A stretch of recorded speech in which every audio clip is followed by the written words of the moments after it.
Right, before I open the meeting and officially welcome everyone, on behalf of the Council, I would like to acknowledge the atrocities of today and express that our thoughts are with those sadly affected.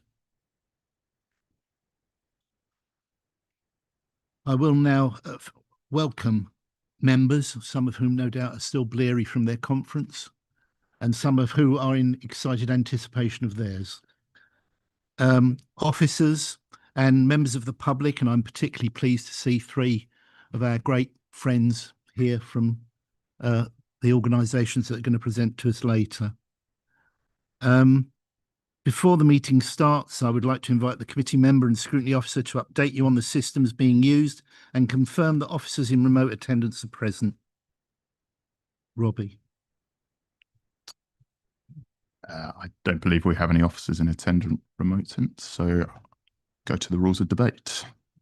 If a member wishes to speak, they should use the speak button located on the microphone unit. The microphone will light up green and the chair will be alerted of your request to speak. When the chair invites you to speak, your microphone will be made live and will turn red, at which point you can speak. The normal procedure rules in respect of debate and times to speak will apply. When requested to vote, voting will be via the yes, no, abstain buttons on your microphone unit. Details of how members voted will be shown on the screens around the room, and the result will be visible on the YouTube stream. In the event of a tied vote, the chair will have the casting vote. Are there any questions before we start the meeting? I will now hand back to the chair. Thank you. I have received apologies for absence from councillors David Barnard, Paul Ward, Ian Albert and Ruth Clifton. Are there any other apologies? No, silence. Full house. Very good. Thank you. I will propose that we take as read and approve as a true record the minutes of the meeting of full council held on the 10th of July. Really, was it that long ago? Goodness me. Hope you all had a good summer.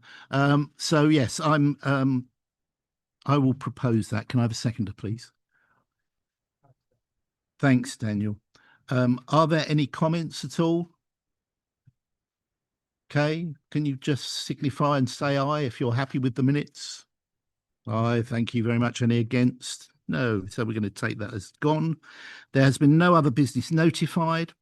There are the usual chair's announcements and one extra, so I'll run through those. In accordance with council policy, this meeting is recorded. The recordings will be available on both the council's YouTube page as well as the council's ModGov site, alongside the documentation from the meeting. Climate emergency and ecological emergency. Members are reminded that the council has declared both a climate emergency and an ecological emergency. These are serious decisions and mean that, as these are emergencies, all of us, officers and members, have that in mind as we carry out our various roles and tasks for the benefit of the district. More details are included on the agenda front sheet. Declarations of interest. Members are reminded to make declarations of interest before an item. The detailed reminder about this and speaking rights is set out under Chair's announcements on the agenda. The rules of debate. Please can I remind you that the normal procedure rules in respect of debate and times to speak will apply. No speeches may be made after the mover has moved a motion and explained the purpose of it until the motion has been seconded. When seconding a motion or amendment, a member may reserve their speech until later in the debate. In accordance with the Constitution, please can members ensure that no speech exceeds 3 minutes without the consent of the chair. Don't know why I always smile when I say that. Comfort break. For the purposes of clarification, 4.8.23a of the Constitution does not apply to this meeting. Therefore, a member may leave the room during the debate and consideration of that item and be able to vote.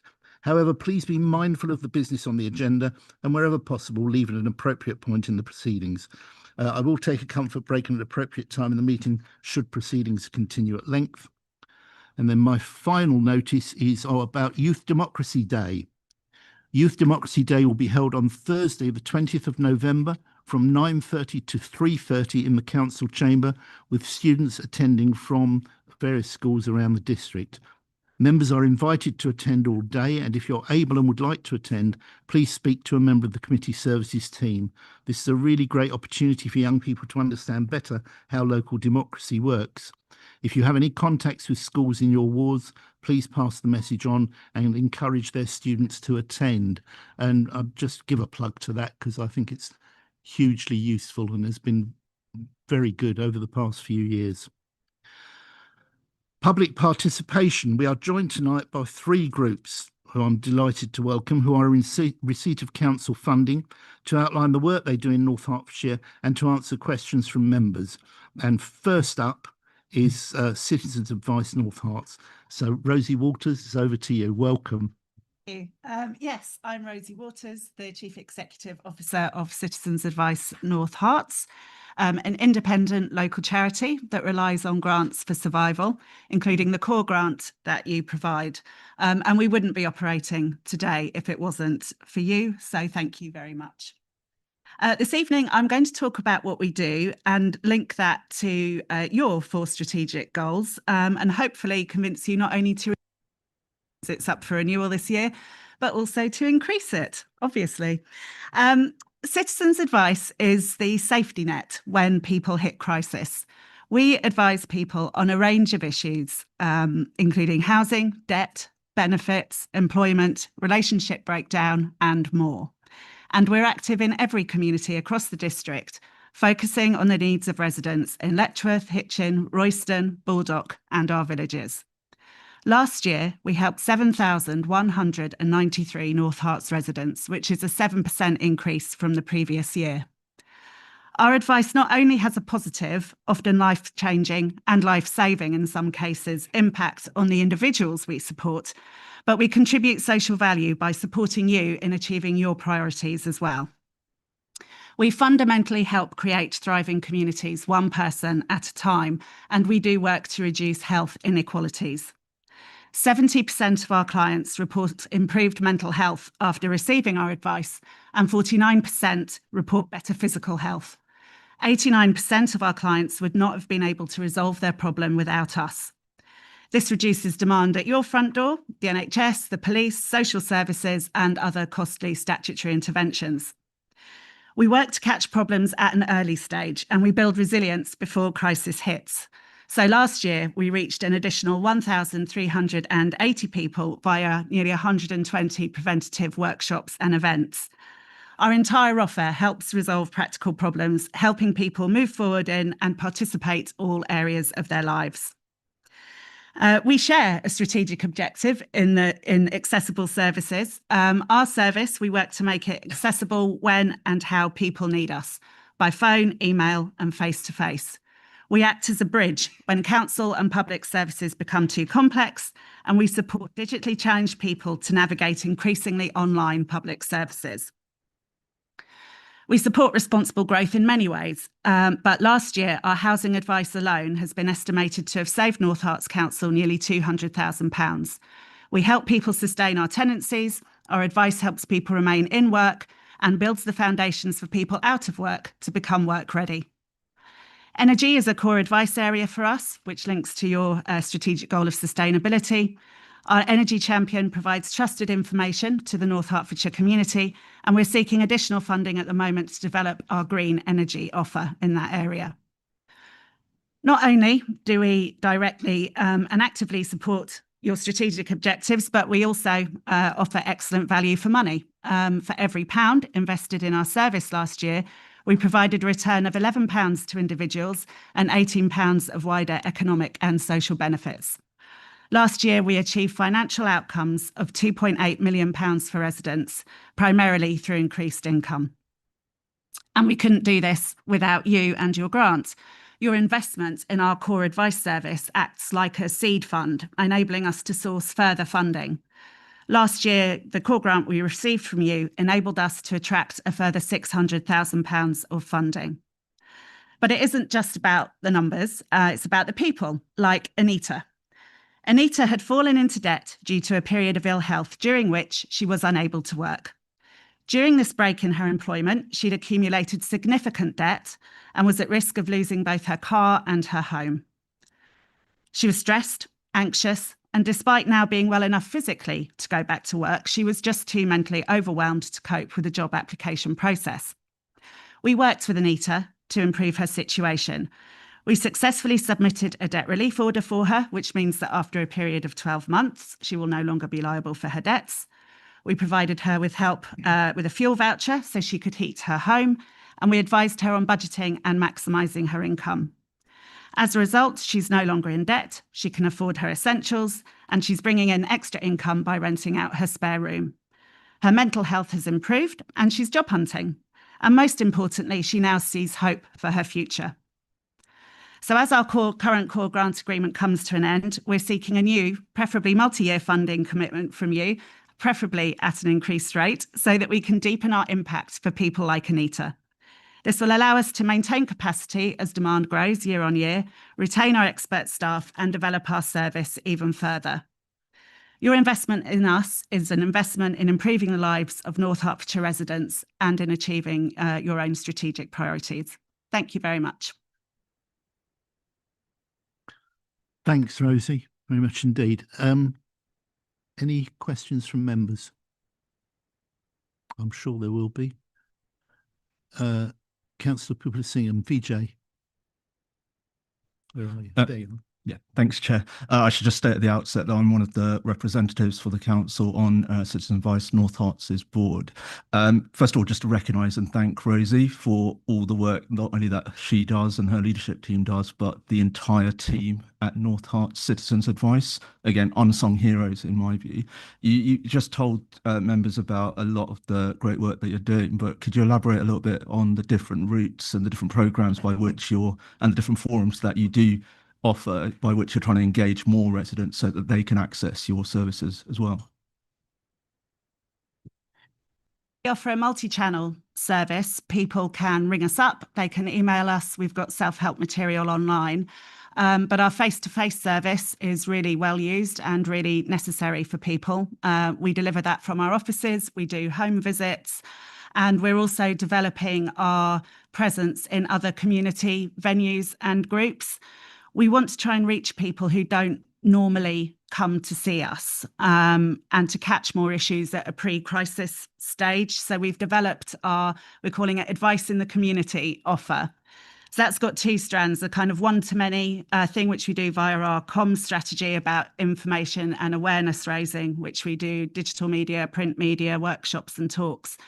But we're also working to develop an offer to support people to actually seek and engage with advice, because that can be really difficult for people to do. We want to meet people where they are, places where they already feel safe and have a relationship. And that is an area which we feel really passionately that we want to develop and want to attract some more resources in order to grow that. Does that answer your question? Okay, thank you. Any others? Bryony. Thank you. Thank you very much, Rosie, and a couple of other thank yous. One is for all the work that you do, and the second one is for making me feel so welcome when I've very recently joined the board. I visited your office in Letchworth a couple of months ago, and the information that you openly share with me was so useful in understanding the benefit of the work that you do, and I'm very grateful for that. I also found the ward breakdown as well really helpful. It brings it, makes it more real to me in my own ward. So thank you very much for that. And I'm sure other councillors find that useful too. I've got a question around how easy you're finding it to recruit volunteers for delivering your services. Yeah, we had a big dip in interest after the pandemic, as I think everyone else did. And it's fair to say that it's slower than it used to be when it comes to recruiting new volunteers. We do have a steady stream now. It's rebuilt itself, but it isn't in the same numbers as it was before. And one thing we're trying to do is to work to provide some more flexible volunteering opportunities. Traditionally, it's a big commitment, volunteering with Citizens Advice. There's a lot of training. We run a rota, we have to keep our doors open, and that doesn't necessarily suit people in the same way that it used to do. So we're doing what we can to make volunteering for us easier for people.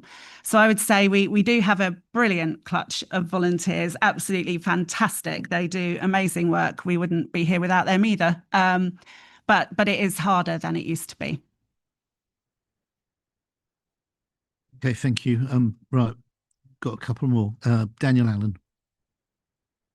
Thank you, Keith. I just wanted to say thank you for the work that you do. Thank you for all of the volunteers. I've visited a number of your locations. It's been really, really insightful. You've also helped me directly when I've come to Citizens Advice for advice before, and it's been really, really helpful. My question is, how have you found managing to speak with younger people under 25s about money and about planning with finances? Yes, I would say certainly young people are very underrepresented in our client numbers, and it is a challenge for us, I think.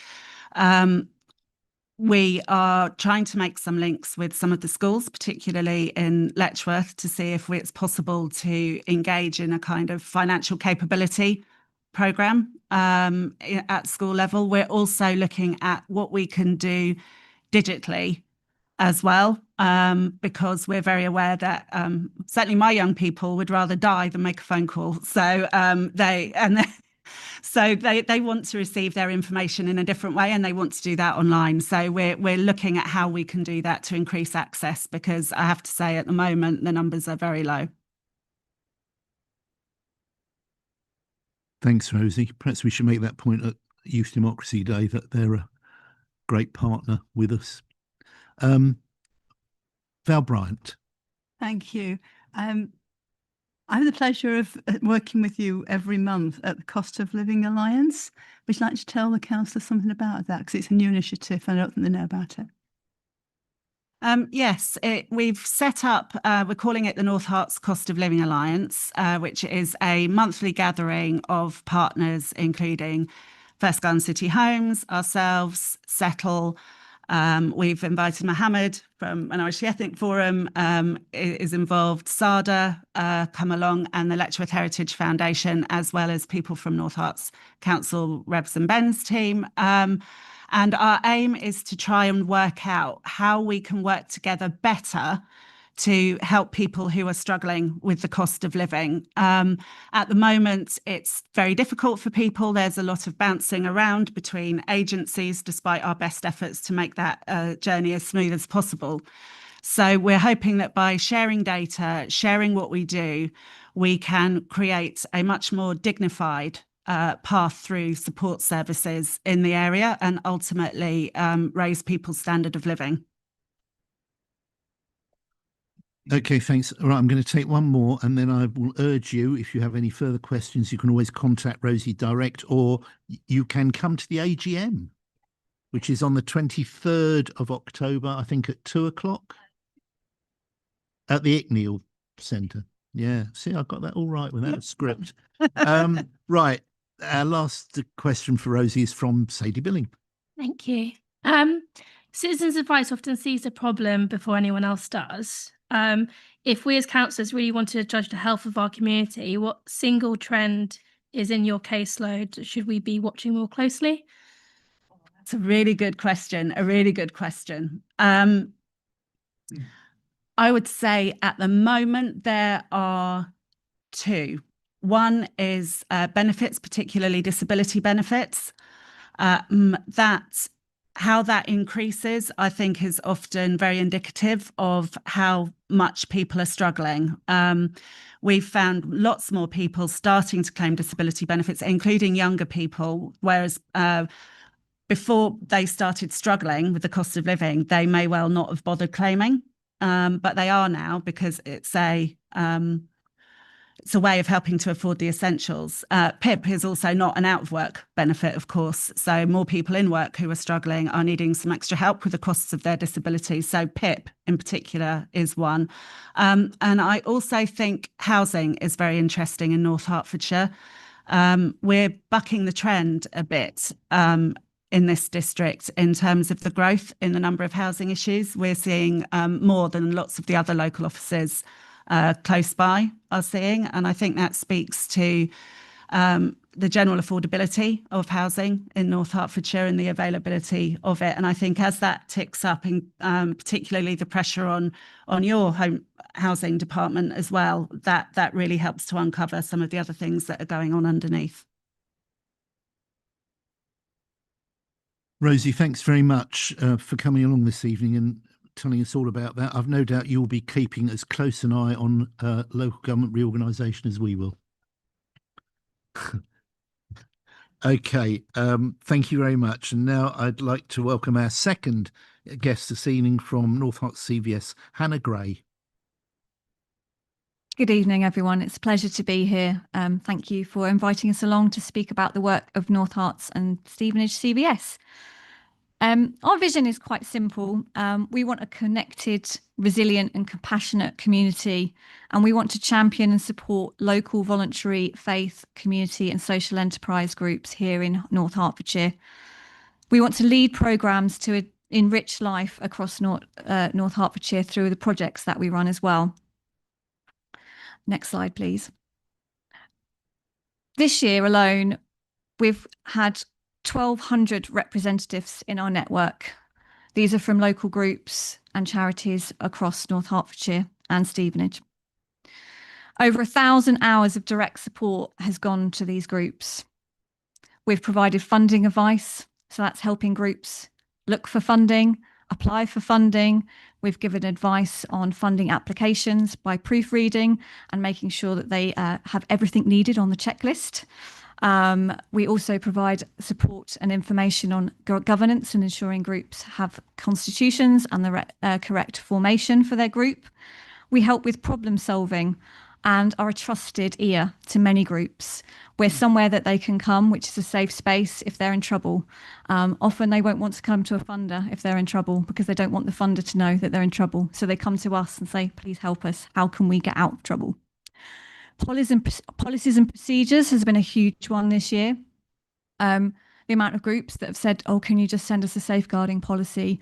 We'll just pop our name on it, or delete your name and put our name on it. And it's like, no, it doesn't work like that. So we provide really detailed advice so they understand their responsibilities and are compliant as an organisation, and that their trustees understand the responsibilities that they have. Some of you in the room may know about the issues that have been had recently at Baldock Community Centre, and we've provided a lot of support, an independent voice, and we've been able to support a lot of the councillors here and the people at the Baldock Community Centre to ensure that there will be an ongoing service and centre that will serve the people of Baldock in the future. A huge part of what we do is provide events, and in the last year we set up a dedicated CEO network, which is held every month in Letchworth at the Hertfordshire FA building. This has provided a safe space for CEOs and founders of local groups to come together as peers.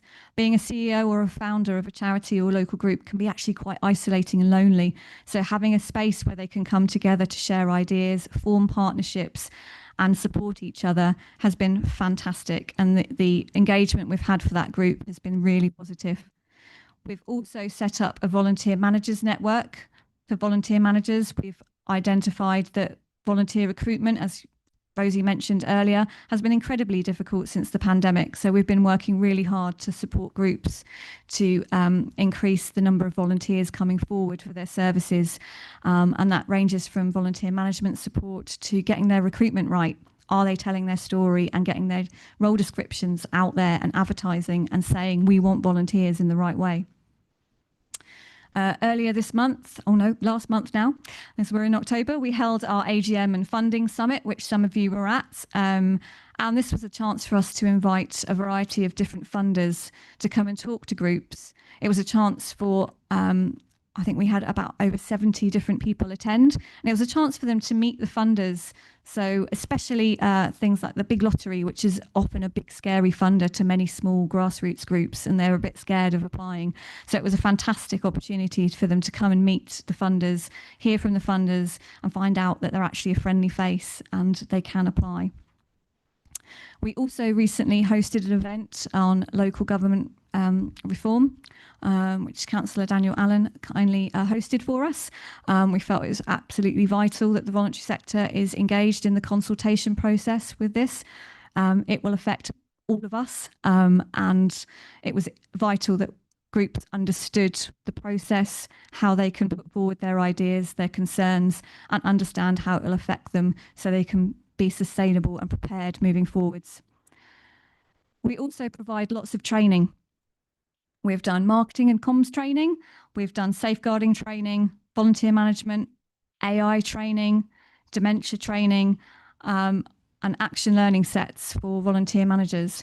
So all of this training is really to sort of get the skills and experience up in the sector, ensure that they're resilient, and ensure that they have the knowledge to safeguard their futures. We've supported 128 groups this year, including 3 that were at risk of closure, which we've now saved.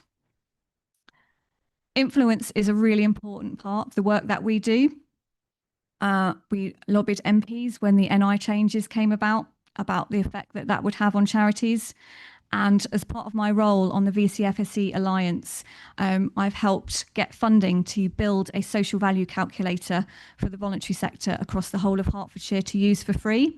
This will help them better demonstrate their impact and measure their social value, so they can really demonstrate the amazing work they're doing and show you as funders and other funders, you know, tangible differences that they're making, the amazing work they're doing in prevention, and just really showcasing with proper measurement and outcomes the work that they're doing.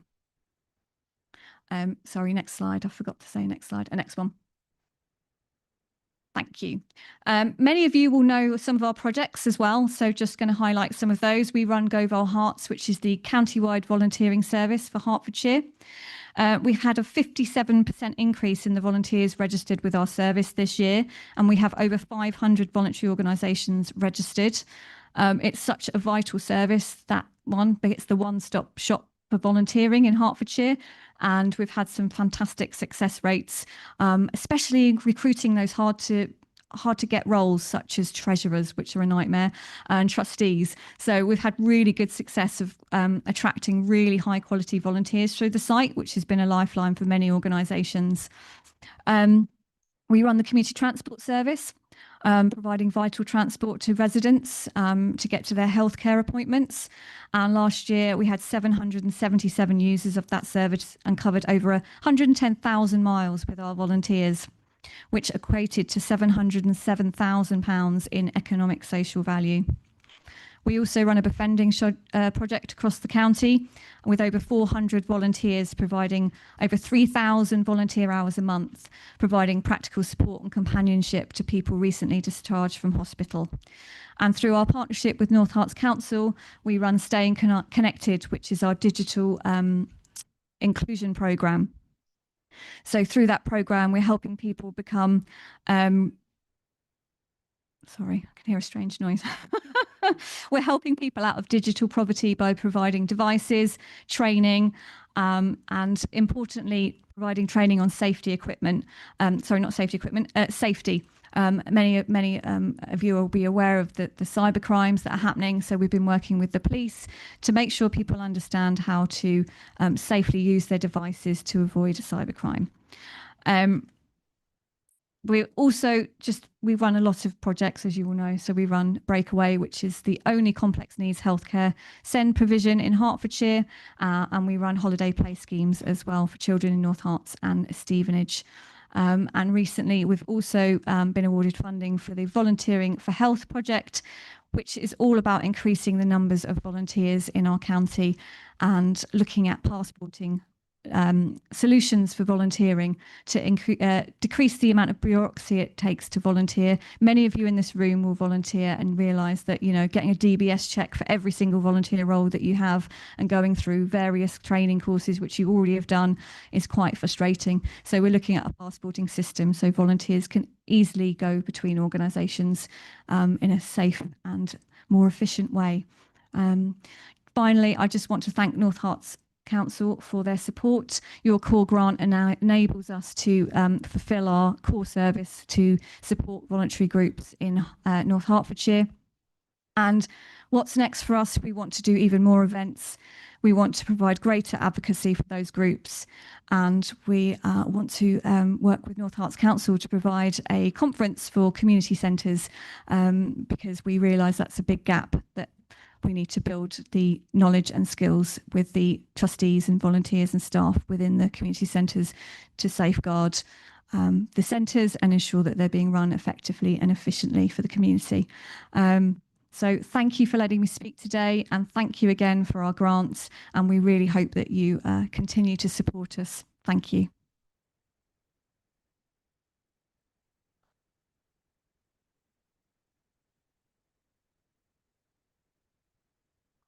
Thanks, Hannah, very much. I'm sorry about the strange voices in the air. I thought Halloween had come early.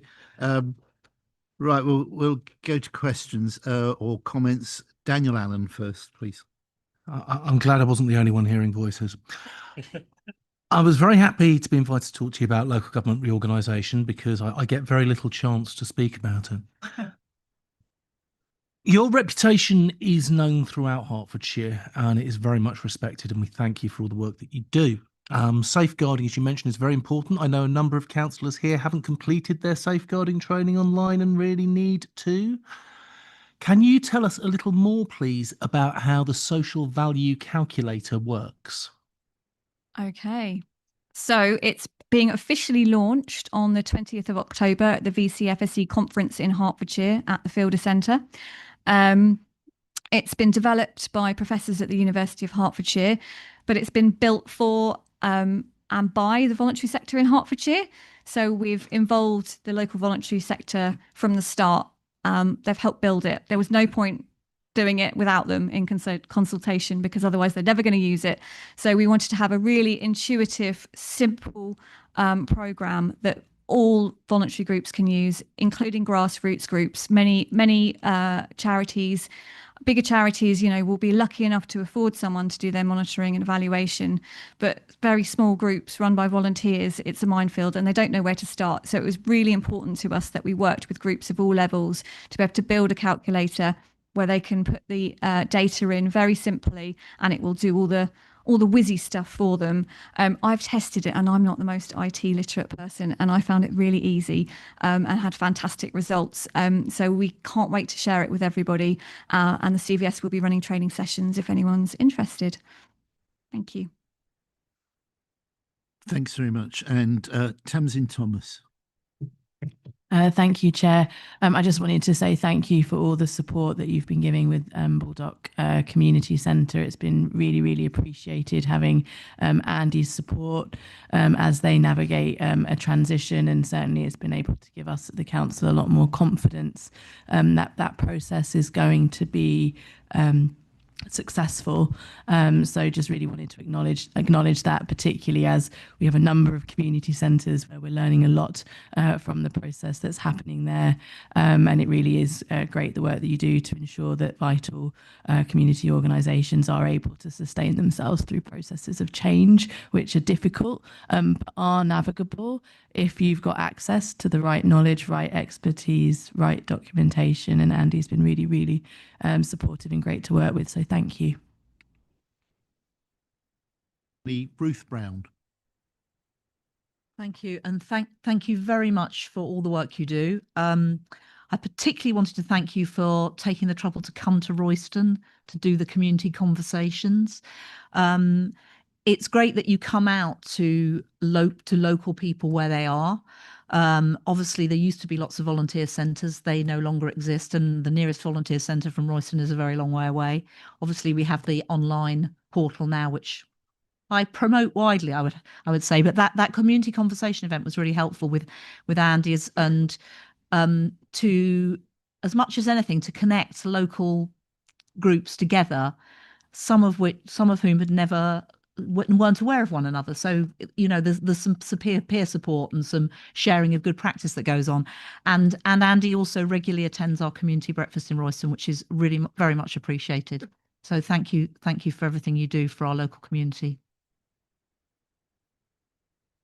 Brilliant, all good stuff. So thank you, Hannah, as well. Thanks for coming. And we're going to move on to our final presentation. Okay. Just while we're changing over. I mean, the value of sort of participation in this district is phenomenal. So I'll just give a plug to my own, which is Hitchin Initiative, which is 30 years old next week. It opened on October the 9th, 1995. And I think it's done, well, I would say that, wouldn't I? I would think it's done amazing work. So, but our friends here are from North Herts Minority Ethnic Forum. Always a pleasure to see you, Mo. So Mo Alam and Maisha Alam are going to present on the North Herts Minority Ethnic Forum.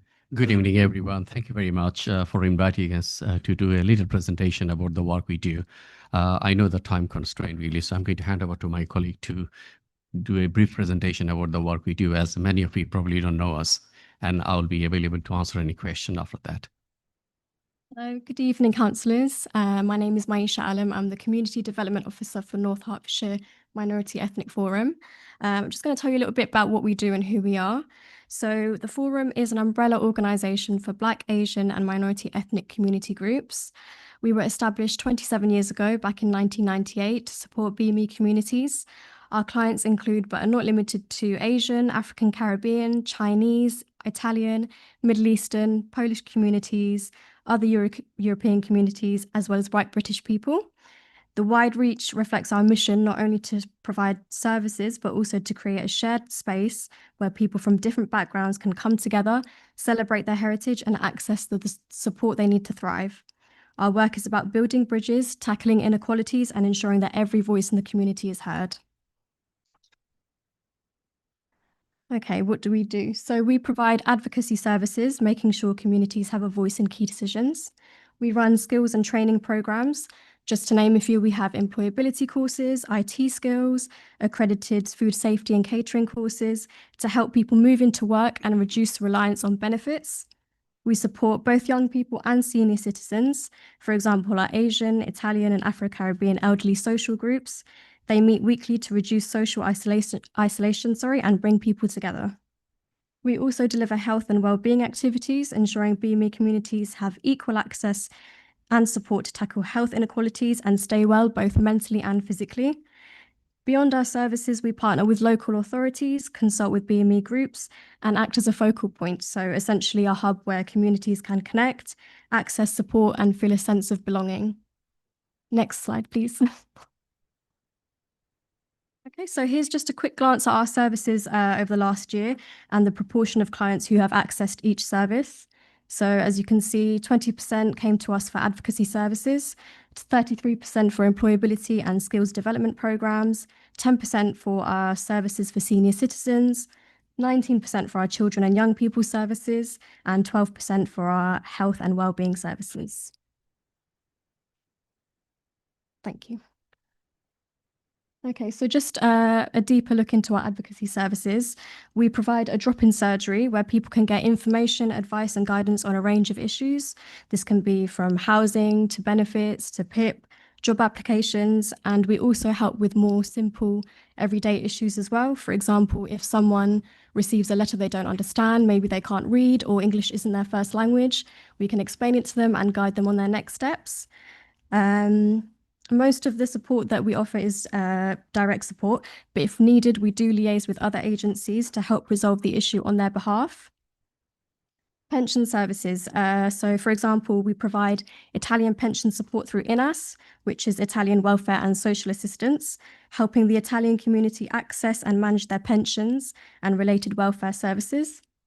Information events. We regularly organise information events to deliver information to our community about relevant issues. For example, quite recently, we partnered with Plastic Free Hitchin and Green Heat Coop to deliver talks about sustainability.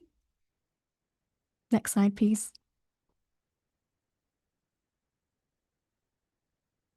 Thank you. As part of our skills development and employability programs, we offer a wide range of training to help people gain skills, boost confidence, and access employment.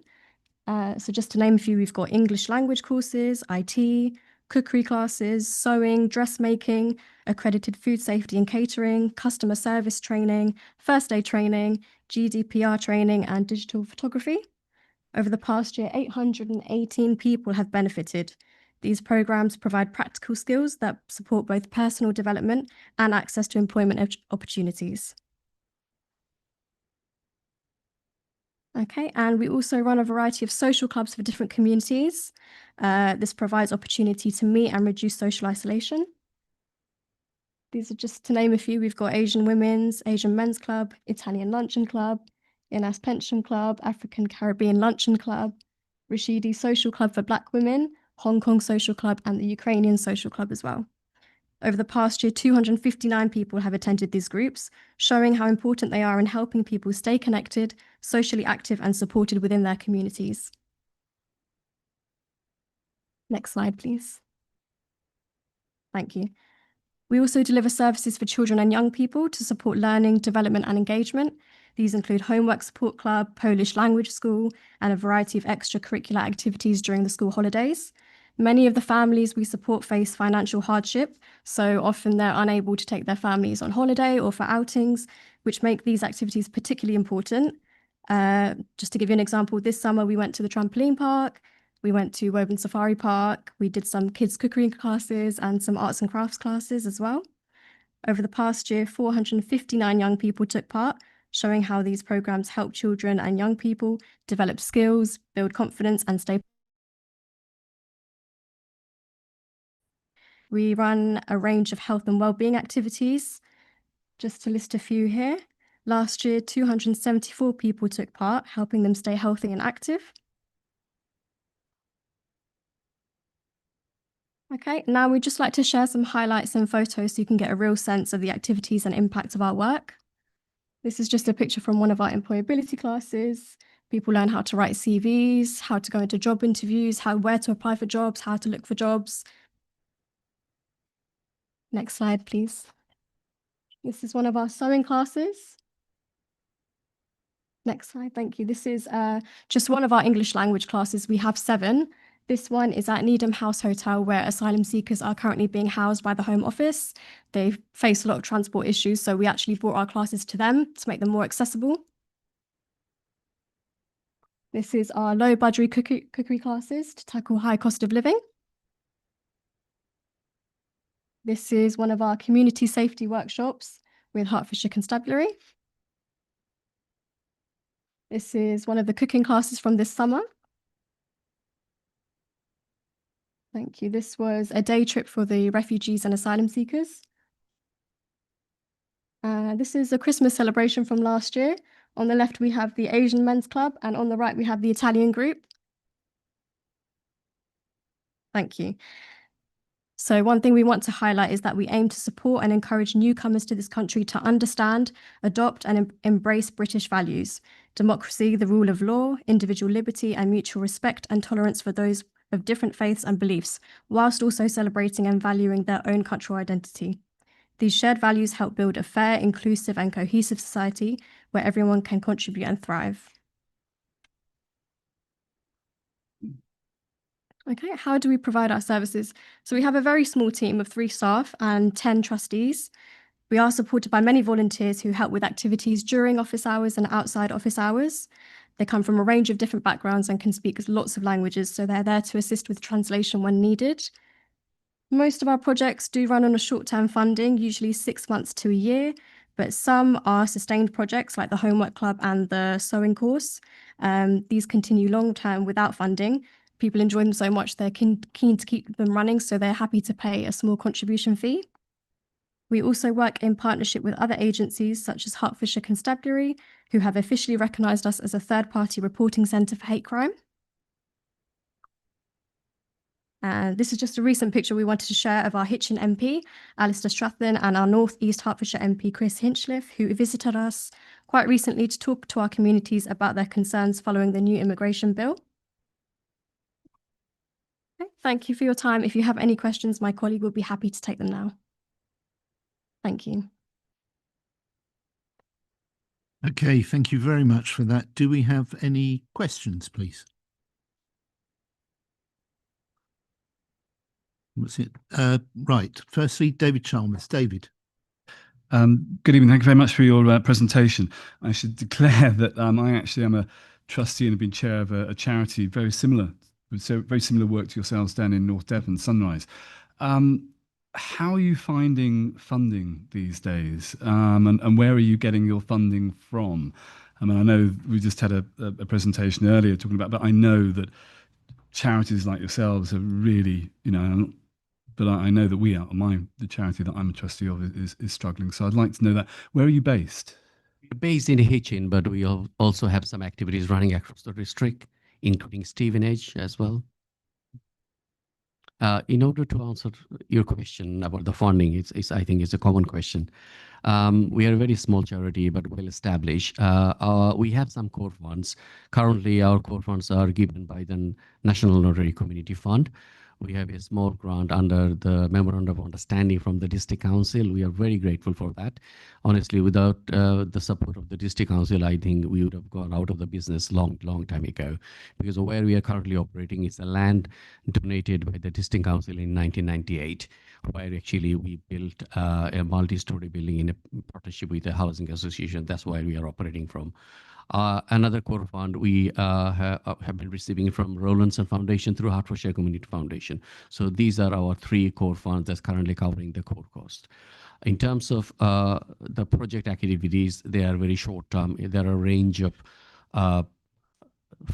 trust and foundation that we need to apply. So it's a rolling process. We have a small fundraising team consisting 2 trustees, I myself and 1 volunteer. That's how we raise the funds. Thanks, Mo. Right, we've a couple more. John Clayton. Thank you, Chair, and thank you for your presentation.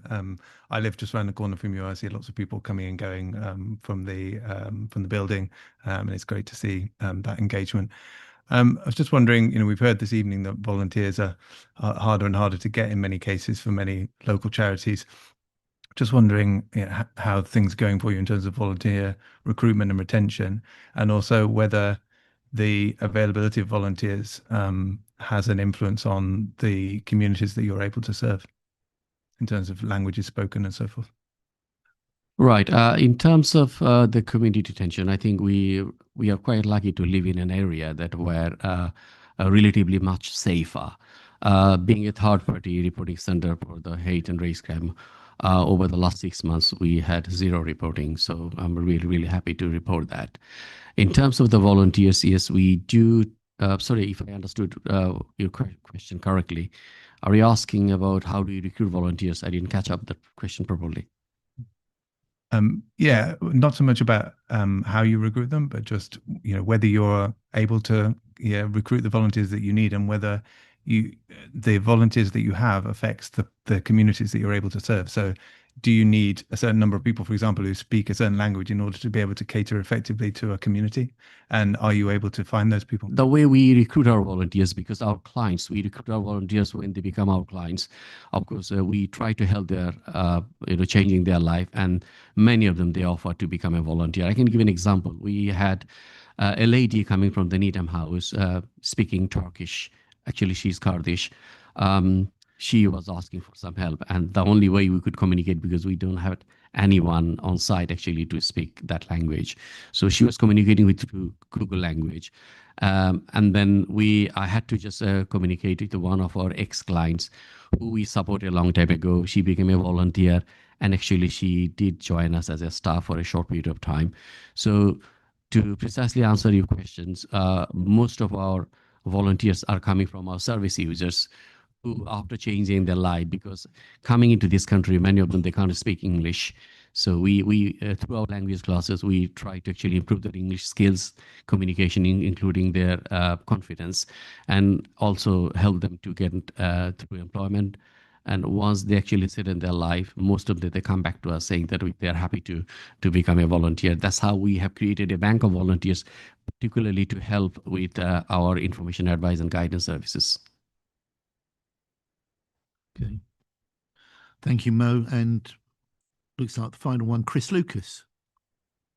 Thank you very much indeed. And thank you once again for that wonderful presentation. I have to say that on the occasions when I've been attended any of your events, I am delighted to see that such wonderful community engagement taking place, and I very much welcome the opportunity to do so again. My question is about community cohesion. In these straitened times when politicians of certain parties who shall remain nameless in this chamber seek to stoke up community discord, what role have you found that your organisation takes, and how have the people of North Herts responded in kind to an organisation of your nature? Thanks for this beautiful question. Really, I think it's a very challenging time. What we do some of our activities, particularly the social activities, they are actually ethnic based. Due to the first generation, mostly the elderly people, they have language barriers. So all the social activities are community based, like the Italian, Polish. But most of our other activities, they are actually mixed. So we occasionally do cross-cultural workshop and activities just to get a mixture of the people. I can't remember the exact date. We just after the Brexit, we held an event really inviting all the local communities. We had overwhelming response, including the British white people coming and helping. Another interesting that whenever there is a group of asylum seekers actually got their status as a refugee, the first challenge for them actually to find housing, job and employment. So what we do, through our social media, we encourage people to come and help them. We had many cookery sessions, many community events where people coming and donating daily essentials, say for example, clothing, winter clothing, iron, used micro ovens for these families. So we have seen enormous amount of response. So I would classify that within our region, particularly the North Hertfordshire, is relatively much better area, and people have mutual respect for each other community. And I'm really, really proud to say that.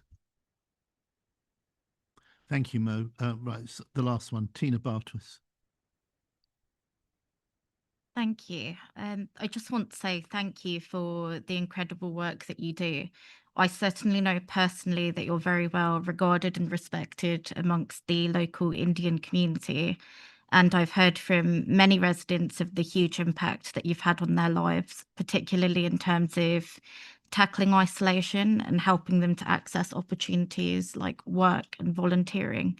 And I think my questions have largely been answered, but I wanted to say that I've come and seen you many times, and I actually think that it would be of great benefit for all councillors to come in and do that and to engage in the events that you put on, because I think that it really does show the resilience and diversity of the communities that we serve in North Hertfordshire. So thank you.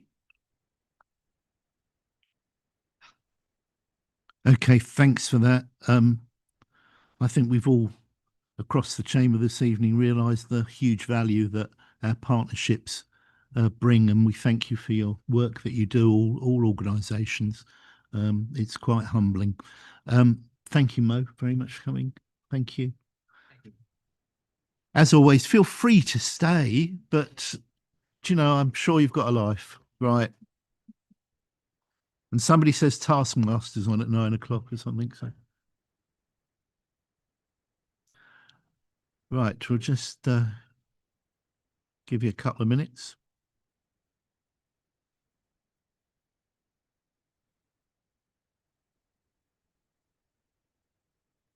Thank you very much again.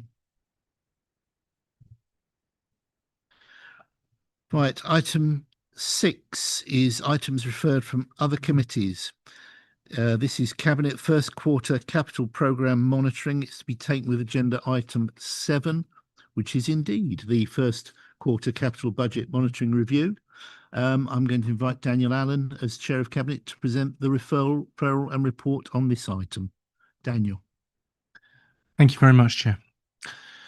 This report was presented to Cabinet to provide an update on the impact upon the approved capital programme for 25-26 to 33. I'm going to put my teeth in. This report was presented to Cabinet to provide an update on the impact upon the approved capital programme for 2025-26 to 2034-35. The current estimate is a decrease in spend in 25-26 of 0.412 million and an increase in spend in future years of 1.446 million. which breaks down as you can see. The most significant individual changes to the forecast spend is in 25-26, which is the removal of 0.563 million from the budget for solar for business. The addition of the government's new energy efficiency scheme, the Warm Homes, which is 0.319 million, reprofiling 0.250 million into 2026-27 for resurfacing Broadway Gardens and increasing phase 2 of the decarbonisation project by 0.122 million. I'm really missing Councillor Albert. Paragraph 8.5 refers to a new capital scheme for Warm Homes. This is fully grant funded, and the council are asked to approve that this is added to the capital programme. I plan to essentially combine the referral and the relevant parts of the report together, as council are only being asked to agree one small part of the overall report, as set out at the end of paragraph 8.5 of the report. Government have provided us with grant funding to fully meet the costs of a Warm Home scheme. This seeks to provide energy efficient improvements to low-income households with the aim of tackling fuel poverty and reducing emissions. This will relate to installing energy efficiency measures such as insulation, low carbon heating to around 26 homes in North Hertfordshire, and we've been awarded £1.5 million over 3 years to support this project, with up to just under £319,000 in 25-26. This report seeks council's approval to add this to our capital programme. As such, the recommendation is as 2.1, that council approves a capital budget of 1.275 million, which is 0.319 million in 25-26, 0.478 in 26-27, and 0.478 in 27-28 for the government's new energy efficiency Warm Homes scheme that will be fully funded from government grants as referred to in paragraph 8.5. Fine. Thank you very much. You see, I was riveted by that. I'm sorry. Any questions on referral or on the report? Councillor Ruth Brown. Ruth. Is this just questions or is this debate? Then I will go for a seconder and then we'll have a debate. Okay, I think I'll hold for the debate. So, Matt, questions? Thank you, Chair. Yeah, just I wanted to ask about the solar for business removal. As we previously heard, obviously it's good for the environment, good for local business. It was also good for the council budget too. Is there a revenue budget impact of that, and what is that impact? If I can pass that over to Ian. We were prudent and never put the revenue budget impact into the budget, so no, there's no revenue impact of taking it out. Okay. Any other questions or if not, I have a proposer. I'm looking for a seconder. Councillor Val Bryant, thank you very much. Right, we can now go to the debate. Ruth Brown. Thank you, Chair. So whilst I welcome the inclusion of the Warm Homes grant, which is fully funded, so no impact, I suppose, on our budget anyway, but a very good thing to be involved in. And also phase 2 of the decarbonisation project, I welcome those. I am disappointed and almost dismayed to see the removal of 563,000 budget for the solar for business. This has been a long time ambition of the Liberal Democrat group to push forward on solar for business. And I first realised that this was here at FAR, and I did ask some questions about at FAR, and was told that it was due to difficulties in finding business demand, plus the use of scarce officer time on other climate-related projects, presumably decarbonisation, those kinds of things. But I think, you know, we have been looking to include some kind of solar for business scheme since 2019, actually, so a very long time. And so it is really disappointing that it's being taken out. This council has declared a climate emergency. We hear this every single meeting, and our words will mean nothing if this isn't translated into action. We also have a lot of pressures on Greenbelt and a lot of pressures for building housing and also solar farms. And we should be using our rooftops better in terms of solar. So when I go up and walk up on top of the heath in Royston, I look down on the industrial area and I see a distinct absence of solar panels over vast roofs of industrial areas. It seems such a shame that we can't do something about this. So I would like to propose an additional recommendation to this report. So 2.2, that the executive member for environment and officers should conduct a lessons learned exercise on the issues with the Solar for Business scheme to date, and develop a concrete costed and plan, including resources needed to overcome the issues by the end of 2025, and present this to Cabinet for agreement and inclusion in the 26-27 budget. So I'm not asking for us to put it back in the budget right now, but I am asking for a lessons learned exercise. Can I have a seconder, please? Okay, thank you. Right to speak. Okay, so we have a proposer and a seconder on the amendment.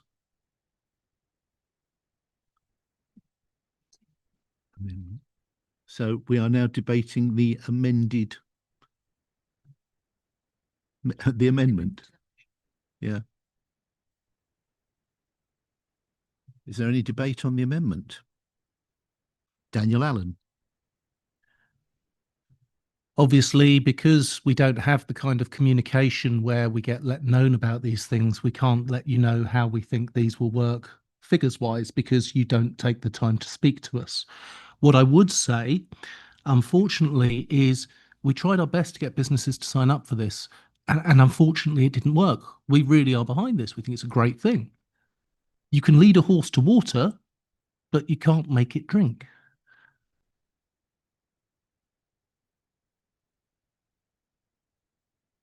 Okay. Councillor Steve Jarvis. Steve. Thank you. I find it really disappointing that North Herts District Council can't make something work that we know another council in the not too distant part of the country has done successfully for several years. And I think that's a very poor reflection upon this council.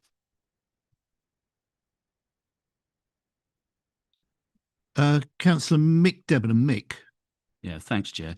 I was exec last year covering this, and we put out extensive information to companies. We got a few back, we whittled a few down for whatever reason. And then when it came down to the final three, nobody wanted to proceed with it. And I've got a lot of time for you, Steve, but you got a bit of a nerve, because you were the exec before that, and for many years before that, and you could have brought this into force. And I'm disappointed in you. David Chalmers. David. I just want to say that we declared a climate emergency from the council, and this is, as I've said, this is a real concrete way of being able to make sure and show to our voters that we're doing something about it. So I know these things are not easy, but I think that we actually should be really making an effort as a council to be doing something about this. So that's why we're putting forward this amendment. Okay. We're still debating the amendment. Val Bryant. Chair, may I ask a question of Councillor Jarvis, because I don't know the answer. How many of the other boroughs and districts actually have got this in place?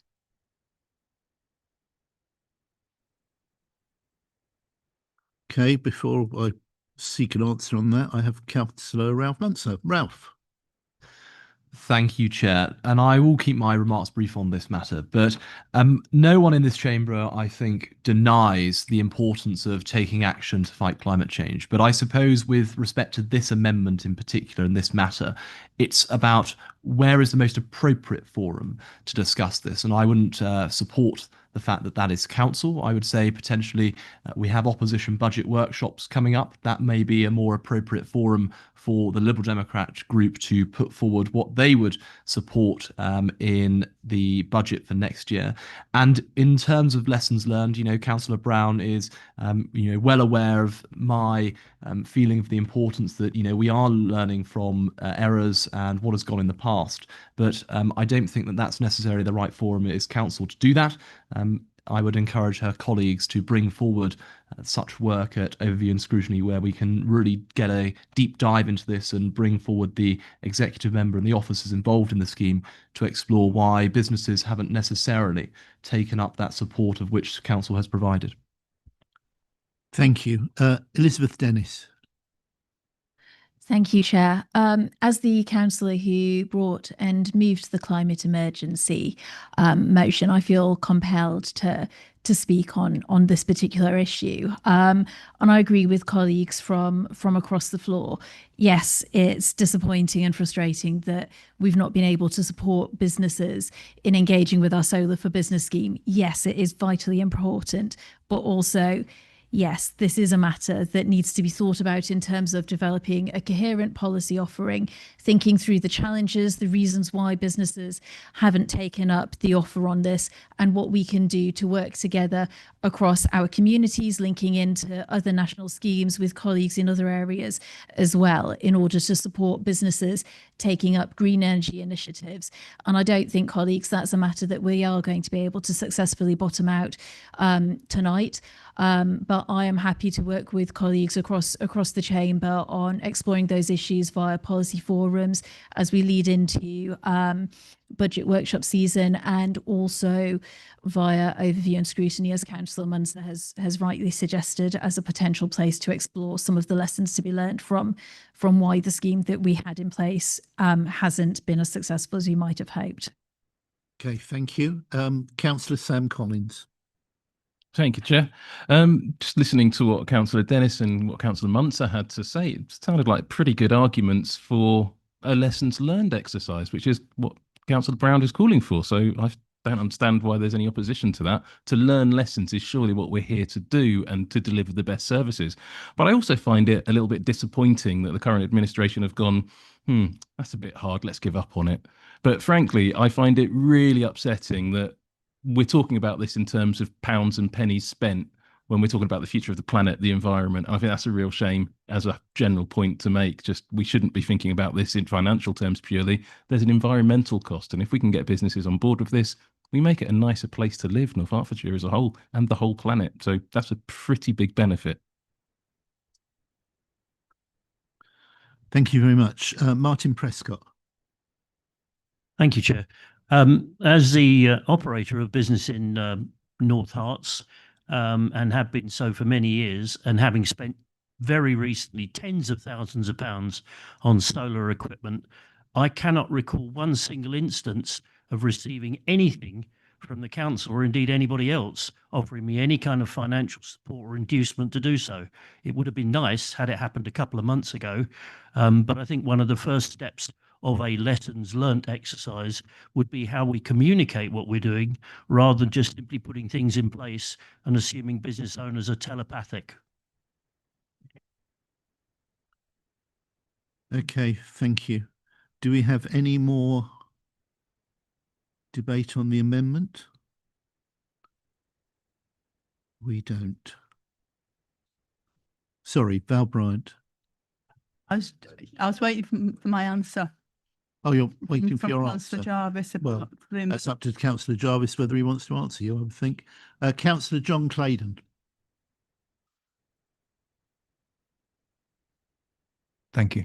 And it's interesting to hear about Councillor Prescott's experience, and somewhat telling. I think we should bear in mind that, I think lots of us hear a lot from residents that we should be building more solar on top of buildings and car parks and other grey belt essentially space, rather than building in fields.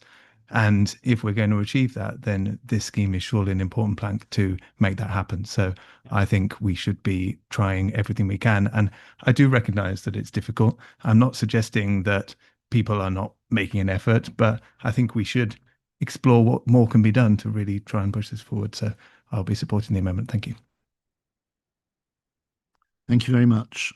That looks to be it. So, Councillor Ruth Brown, would you like a right of reply? Thank you, Chair. Yes, I would. And I appreciate that this takes a lot of time and energy and resource to set up. But there are certainly examples in other councils where it becomes revenue generating. So it potentially has a long-term benefit to this council financially as well as environmentally, as we've heard from a number of people. And yes, just want to reiterate the point that we continually hear from residents, why are we building solar farms and not putting solar on car parks, on big industrial units, etc. And very interesting to hear Councillor Prescott's experience that he would have welcomed the council reaching out to him. My feeling is we may have narrowed it down far too far. I don't know all the details, but this is why we're calling for a lessons learned exercise to see what more we could do to promote a possible scheme for business, because the Solar Together scheme for residents has been very successful. So why not build on that and make a successful one for business that ultimately would actually reap a financial reward for us too. Thank you.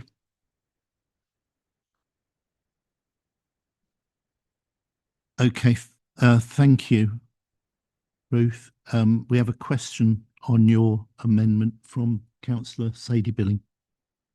Mostly just on your right of reply, really. You mentioned how we would make money from it. Wouldn't we be giving a cost? And I think, if I'm right in thinking, there's a large upfront cost of like a business of like £8,000 or something, and it often then takes like about 13 years for repayment. When at one point would we make any money back, bearing in mind Unitary is going to be coming up in a few years? I'm sorry, I cannot answer the detailed questions about when we would get a return on our investment, but I know that there are examples of councils who do generate income from schemes like this. Okay, we will now go to the vote on the amendment. All right, would you like to read that out again, Ruth, please? So the executive member for environment and officers should conduct a lessons learned exercise on the issues with the Solar for Business scheme to date and develop a concrete costed plan, including resources needed to overcome the issues by the end of 2025, and then present this to Cabinet for agreement and inclusion in the 26-27 budget. Okay, that was duly proposed and seconded. So can we go to the vote, please?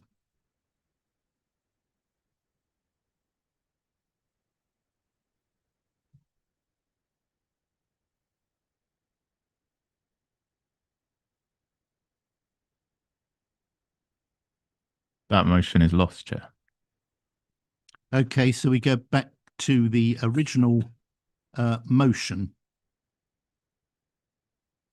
which I probably need to be reminded. Oh, that council approves a capital budget of 1.275 million, 2.1 motion for the government's new energy efficiency warm home scheme. This will be fully funded from government grants. Paragraph 8.5 refers. We've had a proposer, Councillor Allen, and we had, have we a seconder? Yes, we had a seconder, Val Bryant. Thank you very much. So can we go to the vote on the recommendation? Oh, debate, sorry. You've all spoken so much already, I missed it. So debate on the original motion, please, if there is any. Oh, Councillor Allen. I'll take my my right of reply.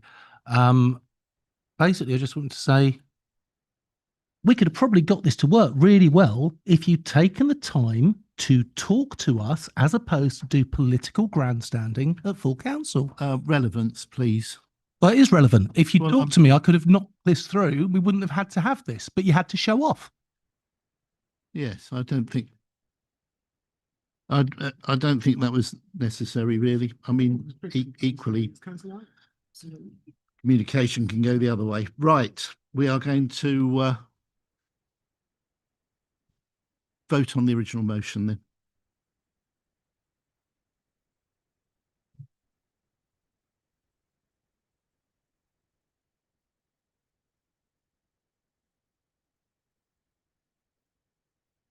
That motion is carried, Chair. Great, thank you very much. Moving on, yet more motions. We have received 3 motions to consider. Due notice has been given in accordance with Standing Order 4.8.12. The first one is use of asylum hotels in North Hertfordshire. But before I invite Councillor Ralph Munster to move the motion, please can I request for safety and security purposes, even more relevant today, that no reference is made to any specific accommodation located either within our district or outside of our district to house asylum seekers. Now I invite Councillor Munster to move the motion. Ralph. Oh, sorry, Matt. The Constitution says that we should debate in the order of the largest opposition group first, which would mean that the waste motion goes first. Then positively corrected, do I? It's your prerogative if you want to move the Oh, apparently it's my prerogative, so we'll just carry on as it is on the agenda. Thank you very much. Right. Why have a constitution indeed? Ralph. Thank you, Chair. Now, asylum hotels are a total disaster. Not my words, but the words of our new Home Secretary. And I happen to agree, not least because it's costing the taxpayer nearly £1 billion a year to house migrants in hotels. Money that could be better spent elsewhere. The government pledged to smash the gangs. And yet, since they took office, over 55,000 people have illegally crossed the Channel, 32,000 of which have crossed since the start of the year. Labour scrapped the Rwanda deterrent, stating it was nothing but a gimmick. And what did they replace it with? A many-in, none-out deal, better known as the one-in, one-out scheme with France, that has seen the deportation of just 6 illegal immigrants since its commencement. I say to Labour colleagues, that's not a plan, it's incompetence.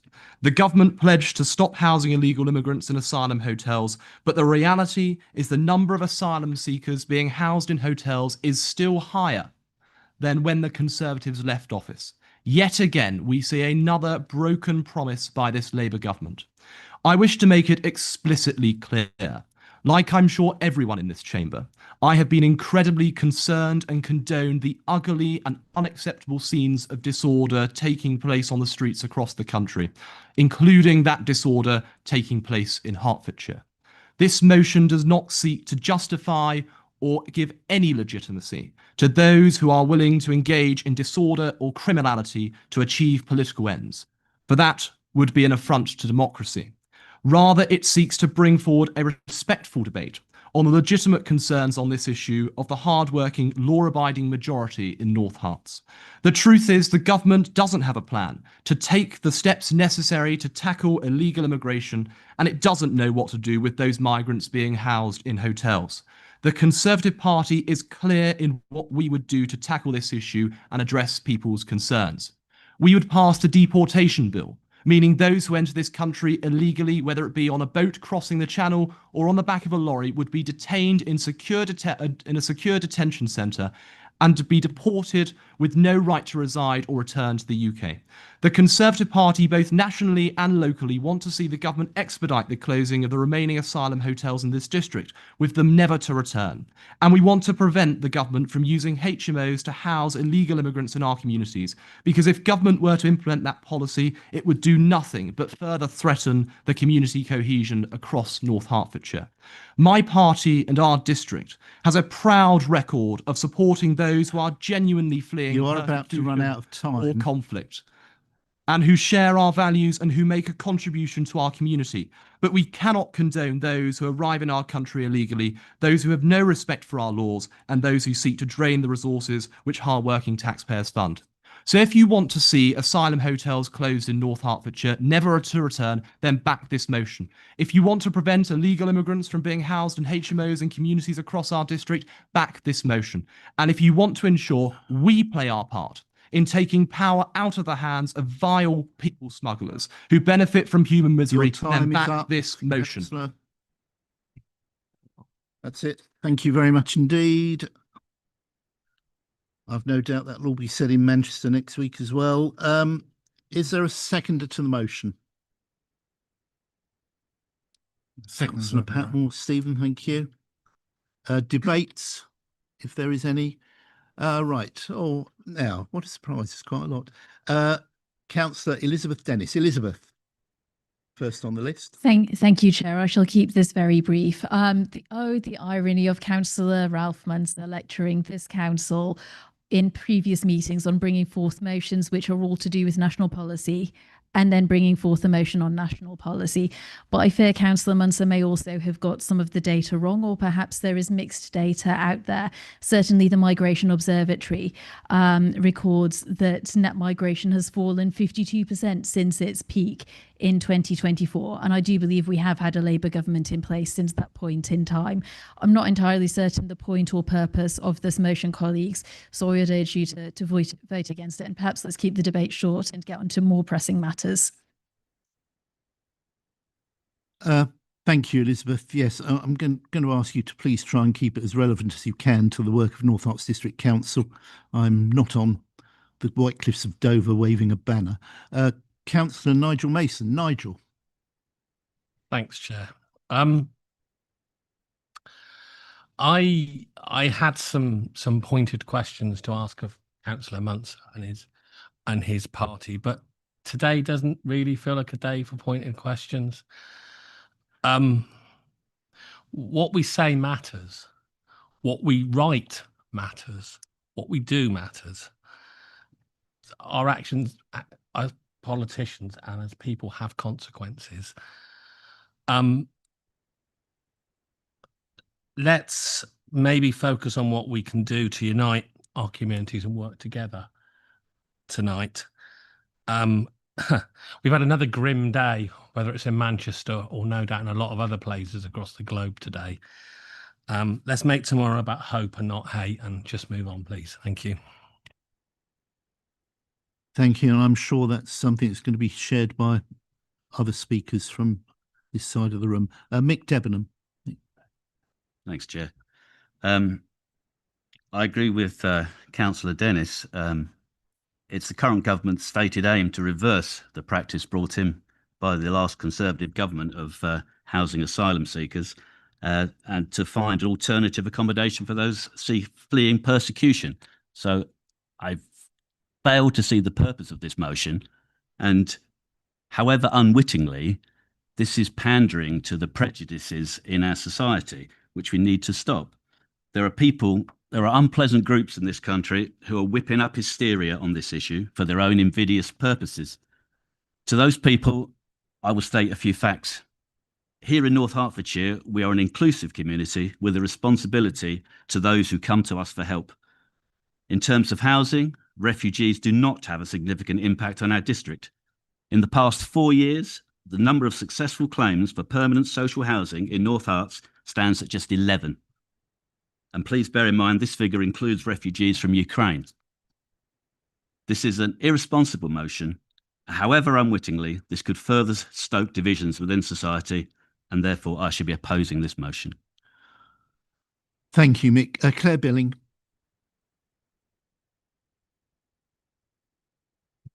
I'm disgusted that Councillor Munster has proposed this cynical motion, and I'll not be supporting it under any circumstances.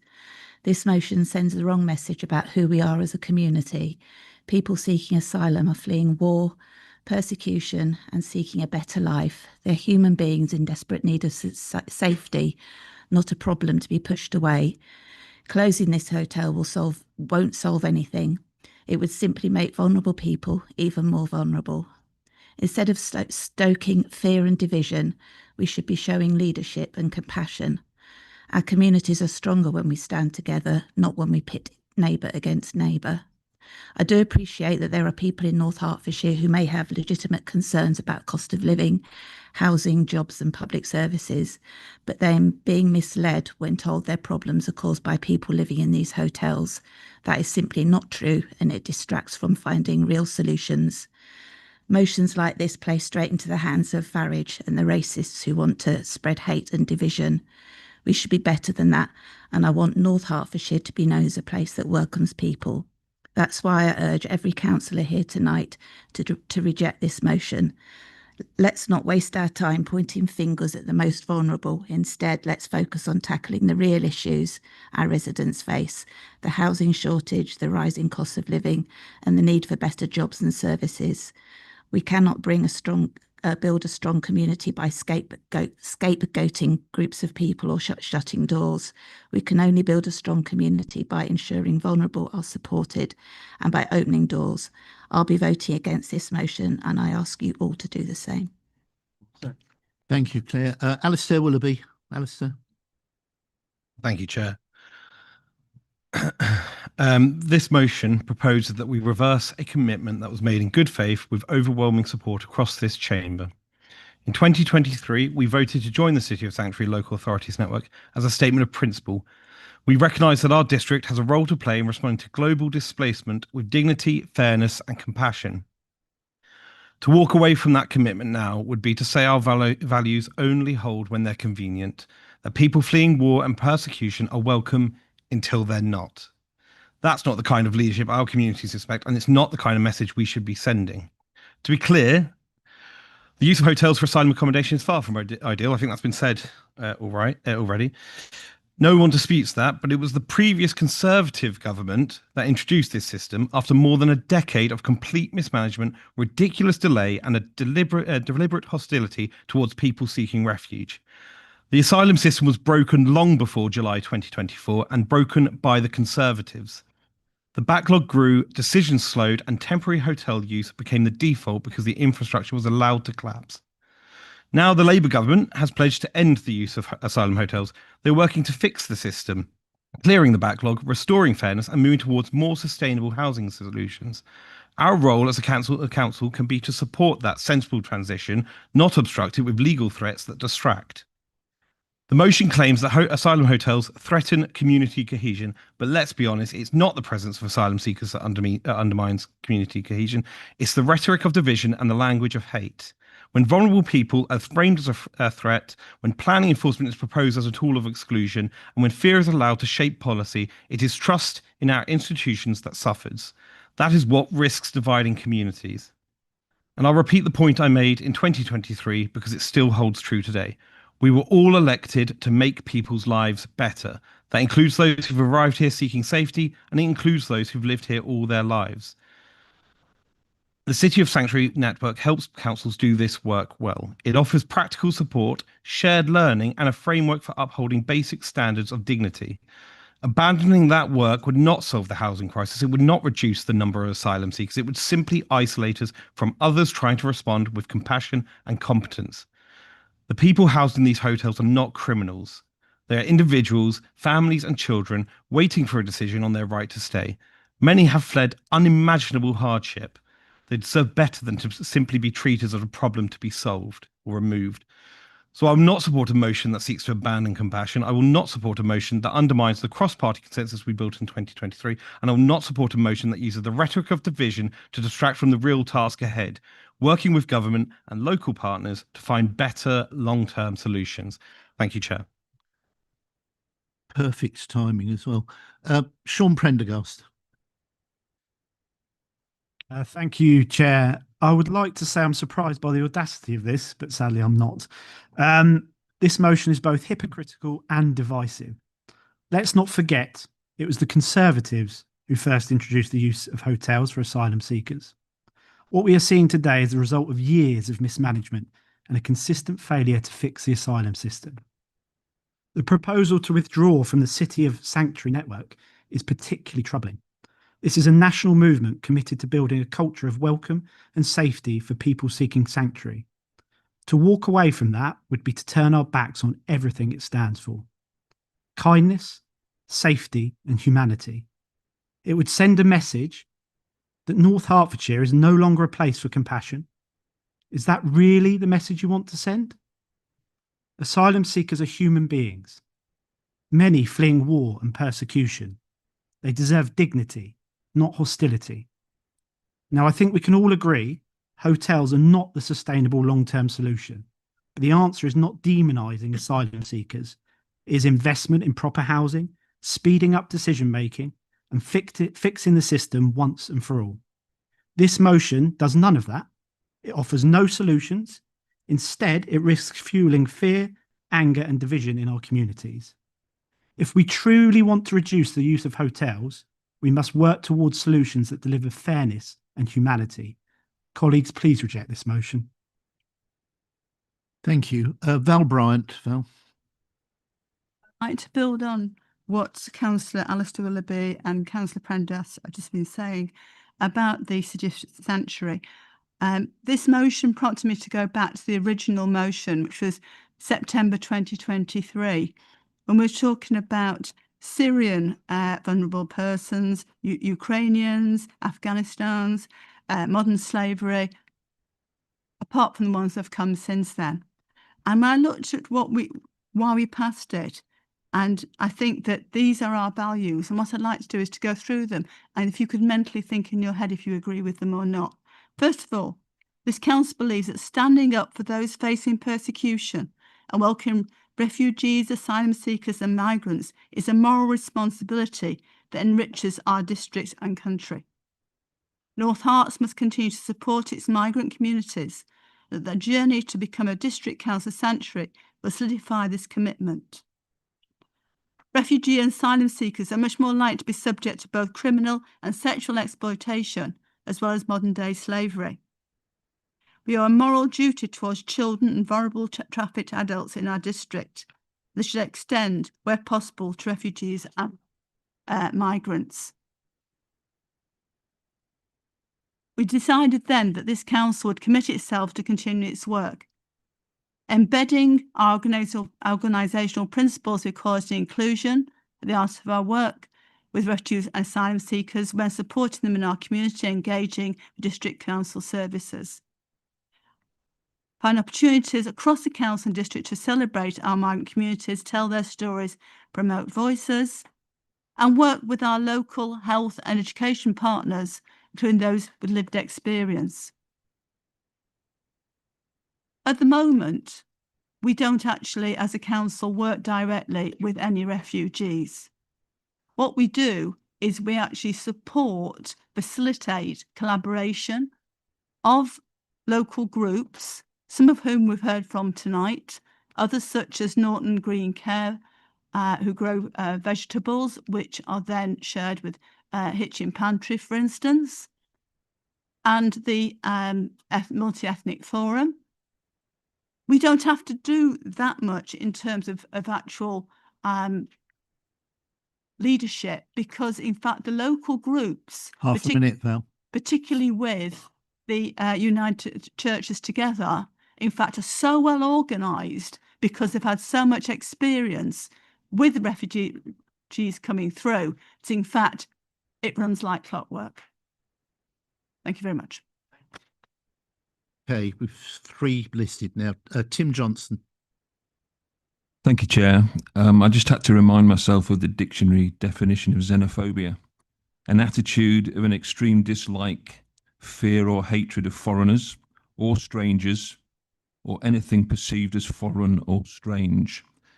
I'm just saying, Chair, I'm voting against this thinly veiled passive-aggressive motion. Thanks, Tim. Sadie Billing. Sadie.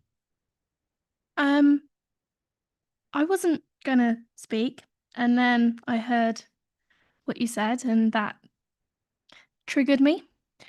I kind of just want to remind everyone, Val brought up literally a second ago, we literally had the Minority Ethnic Forum today, and it was brilliant seeing everything that they did, showing real community, people looking out for each other.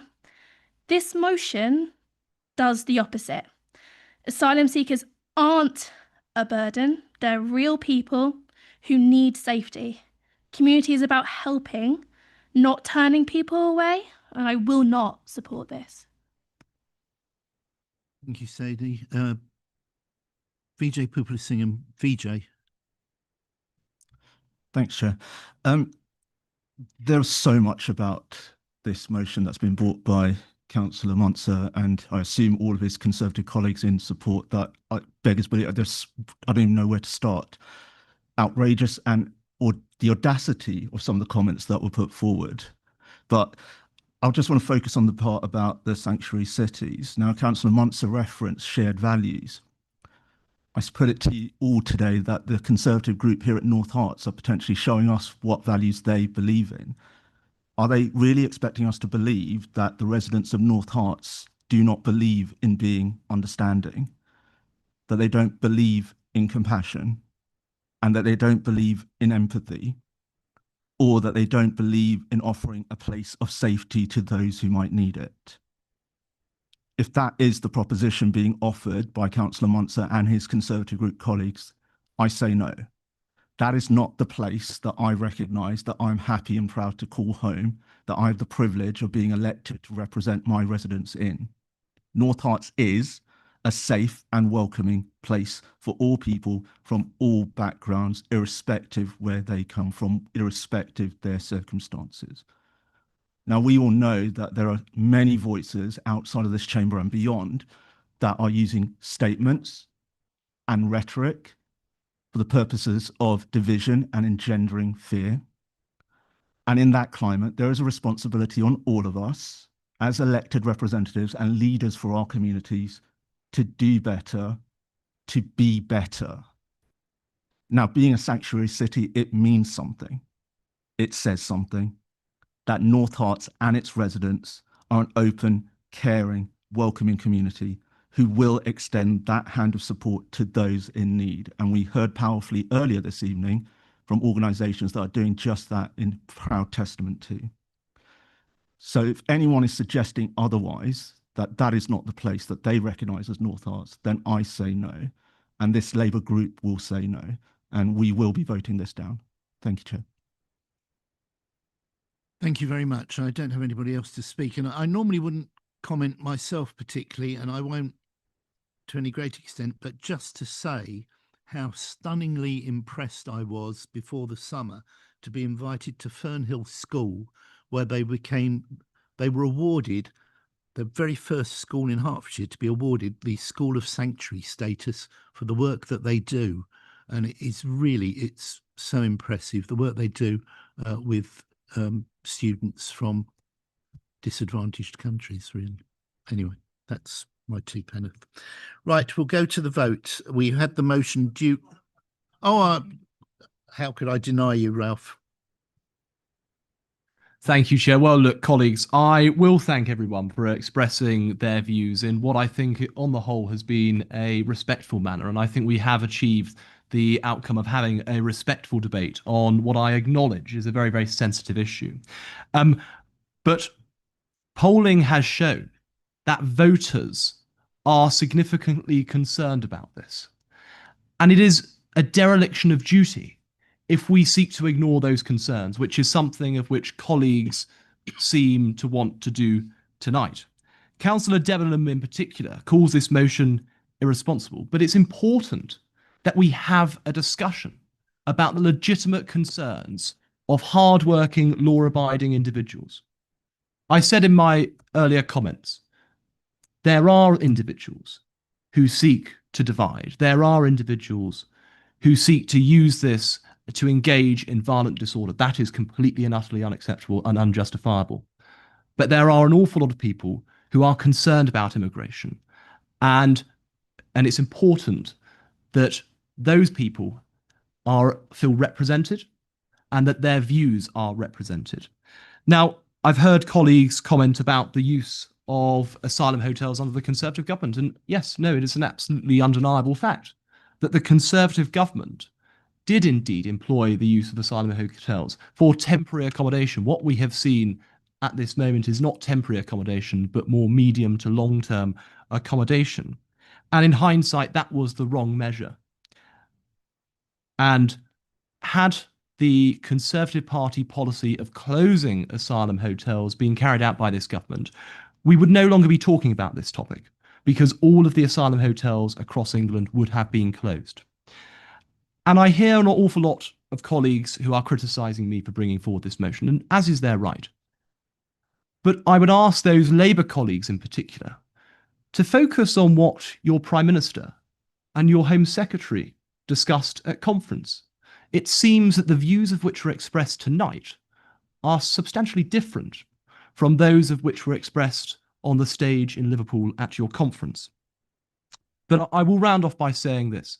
This is not about trying to deny or deprive support for genuine asylum seekers, individuals who are fleeing war and persecution, those individuals such as the Hong Kongers and the Ukrainians, of which I was very, very proud of the measures that the Conservative government took to welcome those people into our country. But this is about those individuals who come to this country illegally, crossing the channel, and we need to make sure that there is a sufficient deterrent, particularly to those people smugglers who trade on human misery. Right, we will now go to the vote. So the motion has been duly proposed and seconded. So will you please vote now?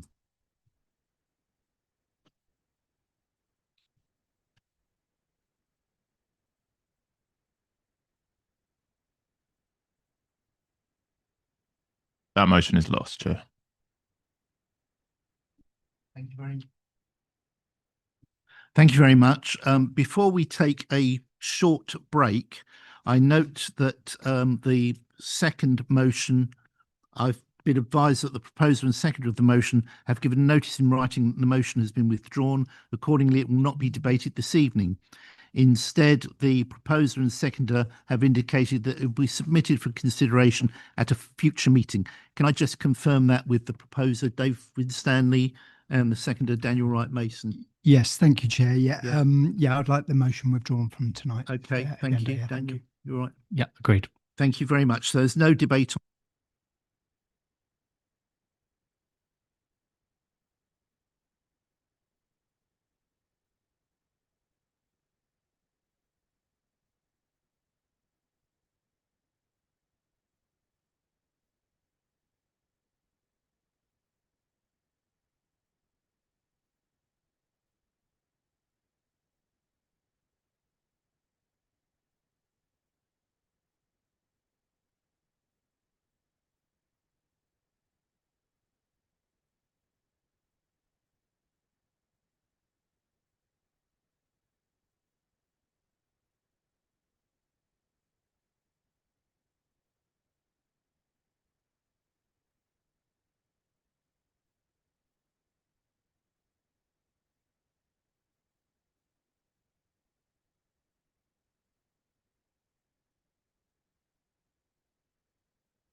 Okay, colleagues, if you could take your seats, please.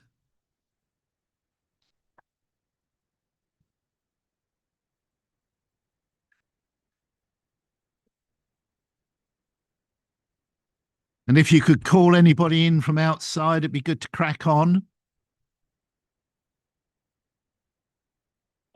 Yes, I think it's several times. Yeah.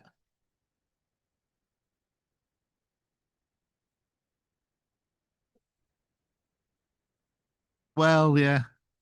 You weren't listening to my voice. So. Here we go.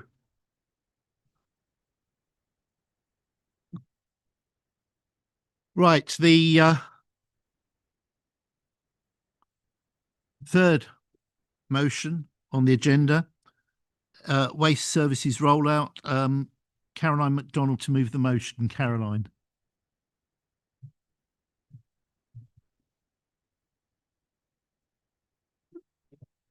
Thank you, Chair. When I sat down to write my motion presentation, I reread all the messages I've received from residents in my ward, and it is with their voice that I speak this evening. Following are just a few of their stories. A number of residents require assisted collections with the additional need for the removal of medical waste. They are yet to have a bin emptied since the new schedule started. That is 9 weeks. This is a major concern as this waste is now piling up inside their houses. This is unacceptable and unfair. Rural Roots took 7 weeks to come online, and reporting these was very frustrating. I quote, "There was an unexpected issue that prevented collection. We are investigating the issue and will try again as soon as the issue is resolved. This case does not meet the criteria to be reported. How then do you report your bin not collected?" I had first-hand experience of this as I'm on a rural route with 9 of my immediate neighbours. Not only did we move to a new schedule, but also a new day and a new rotation, i.e. a different bin to the rest of the village. Customer services have been completely overwhelmed. It was reported to me that inaccurate and inconsistent information was given to residents, causing additional confusion. As an example, residents who moved onto the communal system without notification, and despite them never being on a different schedule or rota than the rest of their village. They too have not had a collection since the beginning of August. Residents deserve an apology. They deserve to know that we have heard their frustrations and complaints, that we have learned lessons and resolved to improve our processes for future projects. Furthermore, as we think about the future of our council structure, we should look to our colleagues at parish and town councils for how we communicate and how they can help us. This is an underused resource. Thank you.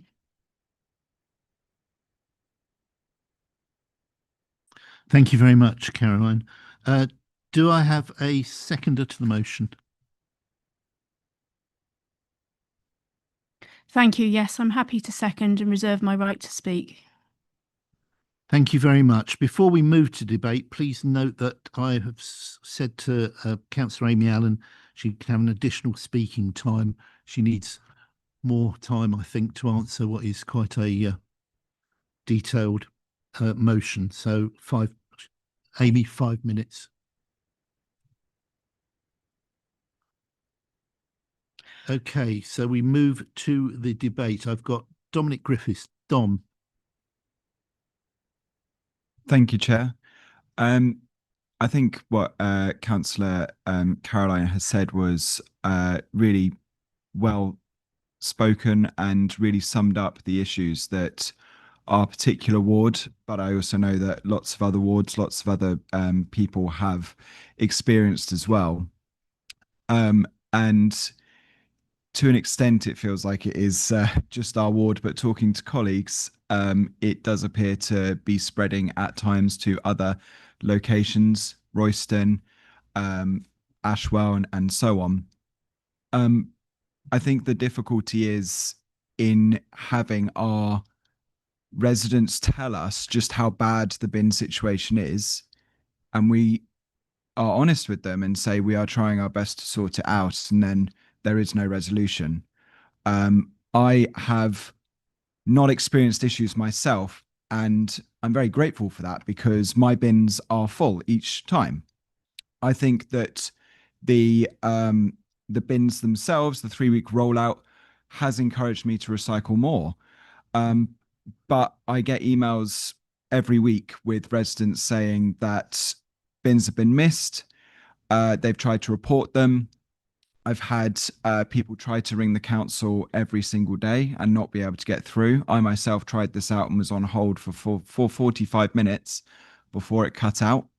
I didn't know if I was in a queue because it just rang and rang. So there are clear issues with the rollout, and this motion seeks to address those. So thank you. Thank you very much. Val Bryant, Val. Mine will make more sense after Councillor Allen has spoken. Matt Barnes, Matt. Thank you, Chair. And I agree with Caroline. The best way to understand the impact of this is to hear it from residents themselves. With that in mind, and having gained their permission, I'd like to read out a few of the emails I've received. Following is from a Royston resident on the 1st of September. I am 81, cannot walk and live alone. I receive an assisted waste collection for which I'm very appreciative. For the past 3 weeks, my food waste caddy has not been emptied, despite repeatedly informing the council of a missed collection each time. The phone wait time to get through to your customer services is totally unacceptable, and I am completely disillusioned. I am only able to notify a missed bin collection when my cleaner comes on a Friday, not within the stipulated 3 days. I otherwise don't know if a bin has not been collected. You need to suggest an alternative way of reporting for the disabled. It is very insensitive to be told by your customer services that the missed collection was not within your 3-day reporting timeframe, as was mentioned to me. Whose side are they on? As a former lifelong local government officer, I've never come across such an intolerable situation. To date, no one from Veolia has contacted me, and customer services have not replied to my latest email, which is also unacceptable. They told me that someone from the waste contractors would be in touch, but there has been no response from them. Another resident in communal flats in Royston on the 4th of September, I'm writing to follow up on the persistent lack of waste collection at our flats in Royston. Despite multiple communications with the council, during which we were assured a collection would be made, no action has been taken. It's been 4 to 5 weeks since we have had either general or recycling emptied. We have had green waste and food in that time, and they have emptied 4 of the 19 bins we have. Despite numerous promises from the council to remove the excess waste and to empty the bins, they have not done so. A council employee has been out 3 times to visit, but still nothing physical has occurred. This resident also told me that our local MP had written to the leadership of the council to highlight the unacceptable delays in communal waste collection, reports of overflowing bins, fly tipping and vermin. These bins were eventually collected 10 days later, after several rounds of emails and over 6 weeks since the previous collection. The reports are still coming in this week. Here's an email I received yesterday. Our communal non-recycling bins have not been collected for 3 weeks, even though they're scheduled for weekly collection on Tuesdays. When I spoke with the collection crew, they explained that our system incorrectly records our flats as having a single 660 litre bin, when in reality we have a 240 litre bin. The crew said they were unable to collect them because of this discrepancy. The council has never contacted us about any bin replacement or changes, despite multiple phone calls and emails. I've received no response from any department. Our bins are now overflowing and attracting rats, which is becoming a serious health and hygiene hazard. I've already submitted an official stage 1 complaint, but have not yet received a reply. I think this testimony speaks for itself, that we supported these changes, but not like this. The systemic and ongoing failure to deal with these issues is seriously damaging to public faith in the council as a whole. The administration really needs to wake up and get a grip on this. Thank you. To the absolute second. Very good. Right. I'm now going to call on Amy Allen. Thank you, Chair. Give me 1 second because I've got to reload it. I also hope that everyone's actually read the motion in its entirety, because I do directly answer the specific things that have been pointed out, and that motion itself has not actually been read out in full tonight. I want to start by saying I'm actually quite disappointed in this. This is clearly aimed at me, but a service of this scale is not run by one councillor. by trying to pin every operational issue on me personally. The motion also, whether deliberately or not, points the finger at the officers and crews who have been working tirelessly under huge pressure to deliver this service. It's unfair when they actually deserve our thanks and support. Now I'm going to address the actual concerns raised. As members will be aware, the new waste contract commenced in May this year with the agreed service redesign implemented on 4th of August. This was a significant undertaking of over 230,000 containers delivered across both North and East Herts, and in East Herts the introduction of a brand new food waste service. Scale of change will always bring challenges. Missed collections and assisted collections as anticipated, the introduction of the new, first initial one, missed collections and assisted collections as anticipated, the introduction of the new service design led to more reports of missed and repeated missed collections, including some assisted collections.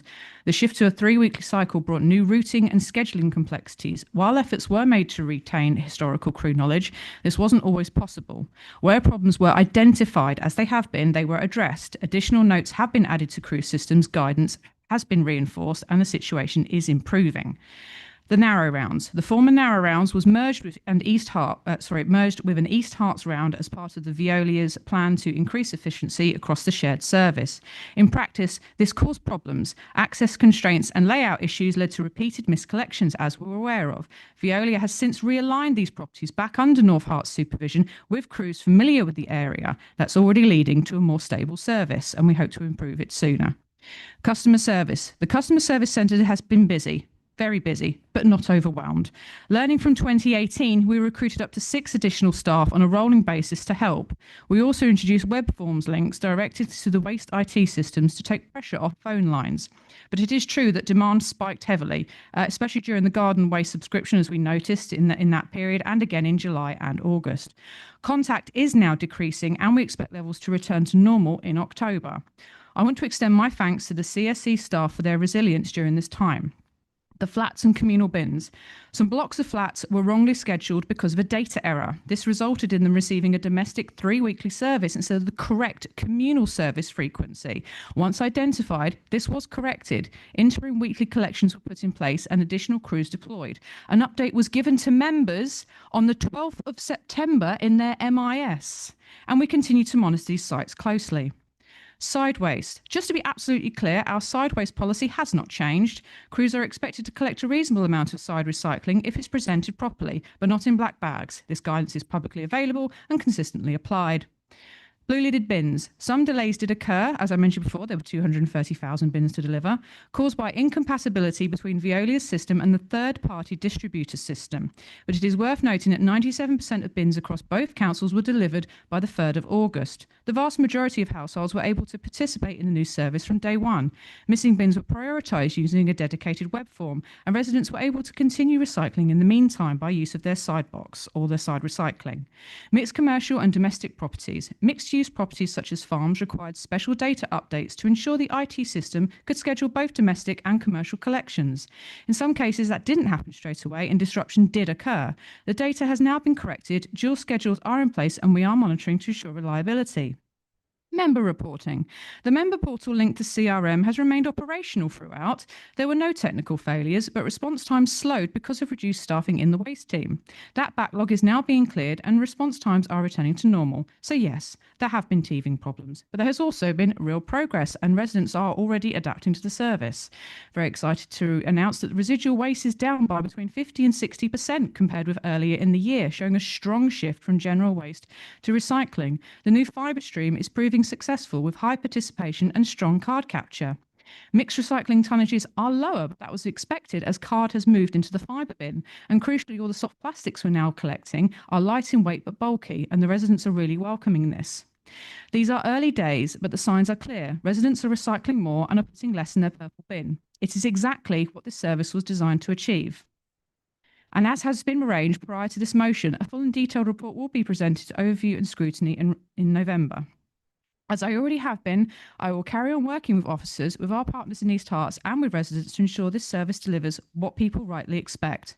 And finally, once again, I want to place on record my thanks to the officers, the customer service team and the crews on the ground. They are the ones who have worked tirelessly and they deserve our recognition. Thank you. Thanks very much, Amy. Bryony May. Bryony?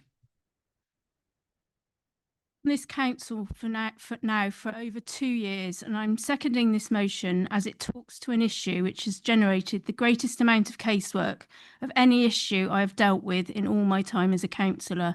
And I would like to say this is not directed personally at the previous speaker or at the staff, because I understand that this is a big change and there will be teething problems, but I think it's really important to hear what's happening on the ground.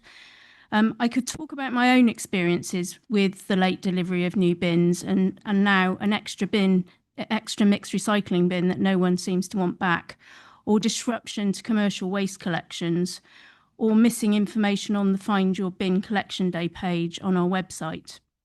But personally, I'd like to focus on the thing that's been keeping me very, very busy over recent months, which is the collection of communal bins from flats. I spent a lot of my summer supporting residents who live in flats in my ward to get their bins emptied. At last count, there are at least 5 different residences in my ward containing multiple flats who have experienced serious problems with missed collections of communal bins. I visited one of these on Tuesday this week, having originally raised a case on the councillor portal on the 9th of September, more than 3 weeks ago. I'm sure you can understand my great disappointment and frustration on finding these bins still overflowing, and of course more than ever now.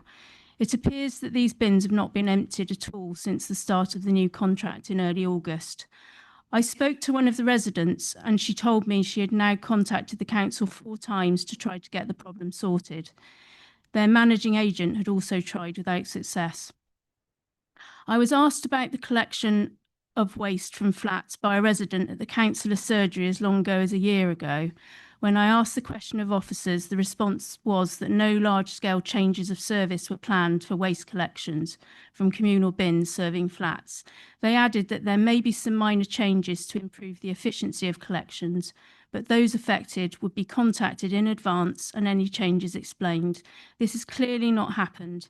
In fact, most of the affected residents received the generic householder letter and leaflets, which were obviously misleading in their case. I recognise that the introduction of a new waste contract is a huge and complex change, and that inevitably there are going to be some initial teething problems with such a big project. I also recognise the amount of work this has created for staff, and particularly those still having to deal with problems and complaints. I also support the overall aim of the new contract to increase the proportion of our waste that ends up being recycled. But this is unacceptable. I would like to know what the underlying cause is and what we're doing about it. Let us recognise that there is a serious and continuing problem here. Make a public statement apologising for it, learn from it and sort it out as a matter of urgency. Please support this motion. Thanks, Bryony. Councillor Ralph Muntzer. Ralph. Thank you, Chair. And I approach this debate as the leader of a group which has consistently opposed the introduction of a 3-weekly bin collection in North Hertfordshire. But whilst we have maintained our opposition in principle, we have sought to be constructive in our opposition at overview and scrutiny to make sure that local residents aren't going to be impacted by this and that disruption is minimised. Of course, over the summer, we have seen significant levels of disruption in communities right across the district, whether it be in our towns or in our villages. And it is important that we are talking about this because this is the core service of which everyone in our district relies on, no matter where you live, no matter who you are. But I do find it somewhat odd how the Liberal Democrats have brought forward this motion when they are the ones who worked together and in cohort with Labour to implement this change. And it was only in May of 2024, when we had the introduction of the minority administration, that Labour went it alone. The preparation for this change and the rollout should have been undertaken far sooner than a year before rollout. And therefore, the fault it lies not just with Labour, but with the Liberal Democrats themselves. And it has been Conservative colleagues of mine who have been working hard to rectify the issues within our communities and make sure our residents don't see that disruption. It is right that the executive member and the senior officers involved for this are held to account. But again, as I referenced earlier on, What is the correct forum for that? I would argue it is not full council, but it is overview and scrutiny. And Liberal Democrat colleagues who bring forward this motion may not be aware, but this matter is going to be discussed and looked into by ONS at our very next meeting, because it is an important matter that we look into with the utmost urgency to ensure that these issues are rectified as soon as possible. That is the correct forum for the executive member to be held accountable for this, and for senior officers too as well. But I would put on record my thanks for the more junior members of staff who have been dealing with these issues over the summer. I've found them when I've been raising issues, whether it be missing black bins, missing purple bins, missing food caddies, or missed collections, to be incredibly helpful. They, of course, have been very, very busy. It's a very, very tough challenge, but I think certainly our junior members of staff have really stepped up to the plate. Thank you. John Clayton. John. Thank you. Thank you, Chair. I think Councillor Muntz has got a little bit of a nerve raising the issue of relevance or the suitability for this council to discuss, given what we've just spent time talking about. Of course, I recognise that this is a complex undertaking, and to be clear, it's the right decision. We should be this system is the right system for North Herts, given the trade-off between cost and everything else, and the need to drive up our recycling rates. And I think once everything is working well, it will be a good system and the right system for us. But on the other hand, I don't think it's unreasonable to ask that an apology be given to those residents, and there are a lot of them, who have experienced problems during the rollout. And it's not about the principle, it's about implementation, it's about some of the details, and about the fact that some of these have been persistent, long-standing, and as we've heard tonight, there have been bins which haven't been collected now for many weeks since the beginning of the original rollout.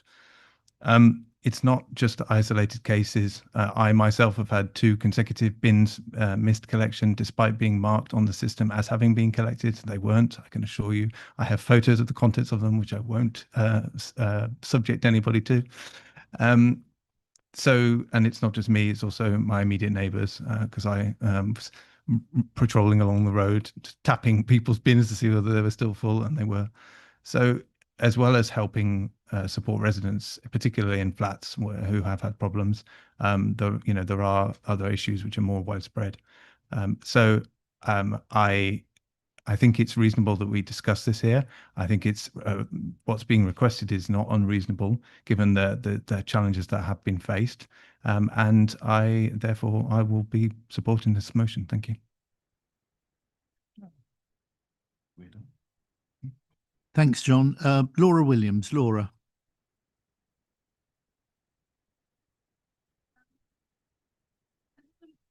I just wanted to say, in the interest of balance here, my ward had a single issue, and I think it was on week 1, where a street didn't get collected and it was rectified immediately. I have had 0 other correspondence. We canvassed door to door in the run up to the bin change and immediately afterwards, and specifically asked about the bin changes. There was overwhelming support for the changes. People were pleased about it and were welcoming it coming. The only commentary on the new bin arrangements in the local Facebook group is a resident who has devised an automated LED system to remind him which bin to put out. There is nobody at all complaining in my ward. I just want to put that balance there. Thanks, Laura. Joe Graziano. Joe? Hello, good evening. I just want to share what my colleagues just said there recently. Much of the same feedback. I look after 2,500 residents in 4 parishes I serve in a very rural part of the district. 20 people contacted me since the new waste scheme launched about issue with the bins being jettisoned, and things like that. Whilst we did not support the new waste scheme nor the waste contract, what I can say is that things did go wrong, and I share that. And when they did, I had every assurance on every occasion from officers and the team that resolved these issues promptly for me, and they did. Maybe I have the Midas touch, who knows? Maybe I'm good at emailing them and getting what I want and having my way, but I had a good rapport with the officers and the team responded. So I do want to balance that off and share the encouragement and support where it's due. Yes, we had issues of bins being missed, complete roads being missed, incorrect rotas, where one number on the street had a different bin collection on the same day. You name it, we've had it and we've experienced it. The scale of this project was new and a massive undertaking. What I'm clear about is how I was personally engaged from the initial inception about the process, the information we've had, and the preparedness for this. And whilst I agree that, with members there have been issues, I'm also confident and want to put that on record, and with all my correspondence with the officers, the team, and the executive member, that issues have been resolved and they are listening and we are learning as a team of people supporting our locals. Thank you. Thanks, Joe. It's very good to hear. Sam Collins. Sam. Thank you, Chair. It's heartening to hear that some people have got good bin service, but frankly, some of my residents I represent think the whole thing's a bit rubbish, which is a good pun. Blocks of flats, it's not just rural areas. Blocks of flats have had multiple problems, with a few bins in a block getting collected and the rest being left or being scattered around willy-nilly. There's a bit of a question mark about the level of service. I know we had this under the implementation of the previous contract as well, where there were video cameras installed on the trucks to check that stuff wasn't being scattered all over the place. I wonder if that's being monitored as much as it used to be under the new system. Also, communication does seem to be a bit of a problem. Now, we've heard from the executive member that the service isn't overwhelmed, but we've also had a number of people here, and I've had the same experience, picking up the phone trying to report something, 45 minutes of dead air and then see ya, nothing, and not getting through. And they say it's coming back to normal. It's been 2 months, and some of these people have still had problems going on for 2 months. And I don't want anybody to think that these problems are fully resolved. The reason that we're talking about this in full council is this is a problem that affects the entire district, apart from a few pockets that don't seem to have had any problems. But pretty much everybody else here has, if they're being honest about it. And I've had another message in just in the last few days about the information being given to residents about what goes in each bin, not agreeing with what's being said on the website. So there does seem to be a disconnect on what residents are being told still. And I will share that information with the executive member and officers presently, but it does seem that there are still problems ongoing and we're nowhere near fixing this situation. So I think it's absolutely right what's written in this motion, and I fully support it. And I recommend everybody else does, and the executive member maybe doesn't take it on board as a personal attack. It's just that you're the executive member responsible, and we just want to get these bins collected and done a decent service for our residents. That's what we're doing here. Thank you. Steve Jarvis. Steve. Thank you. Clearly, the system, when it operates correctly, is a good one. The people who've had no unfortunate experiences tell me that it works well. And we've heard that it's producing the results that we all hoped it would in terms of reducing residual waste and increasing recycling. So we have a system that, when it operates as designed, is good, but there are just far too many instances where the implementation has fallen short of the standards that we should have expected, and far too many where the response to residents saying that they have not got the bins or not had the collections has not been what it should be. I think told of one road who were told that they would be first to have blue bins emptied, except they didn't have any blue bins despite having asked for them. They complained repeatedly, and eventually they were delivered some bins, but they were purple bins, so they still didn't get collected because they weren't blue. And they complained again, and wonderful things happened. They got the blue bins, but they didn't remove the purple ones. So they complained about the purple bins not being removed, and somebody turned up in the middle of the night and rooted around in their gardens to find the purple bins, which was not exactly what they were expecting to happen. But then they thought at least the problem was solved. But then the next week they delivered them some more grey bins, which I think are probably still there, but just they've given up complaining about those. Another village where, when they complained they didn't have blue bins, they were told they didn't need blue bins because they lived in East Herts. And when they said, no, we don't live in East Herts, they were told they were wrong. They did live in East Herts. So we've had quite a range of different experiences. My own experience was an attempt to deliver with 3 blue bins. Fortunately, I was in and was able to tell them to take 2 of them away.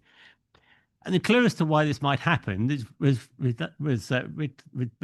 described to me by one of the residents who spoke to one of the contractors delivering the bins, and he said, "I'm from Dover. I have never been to North Herts in my life before. I've no idea where I'm supposed to be going."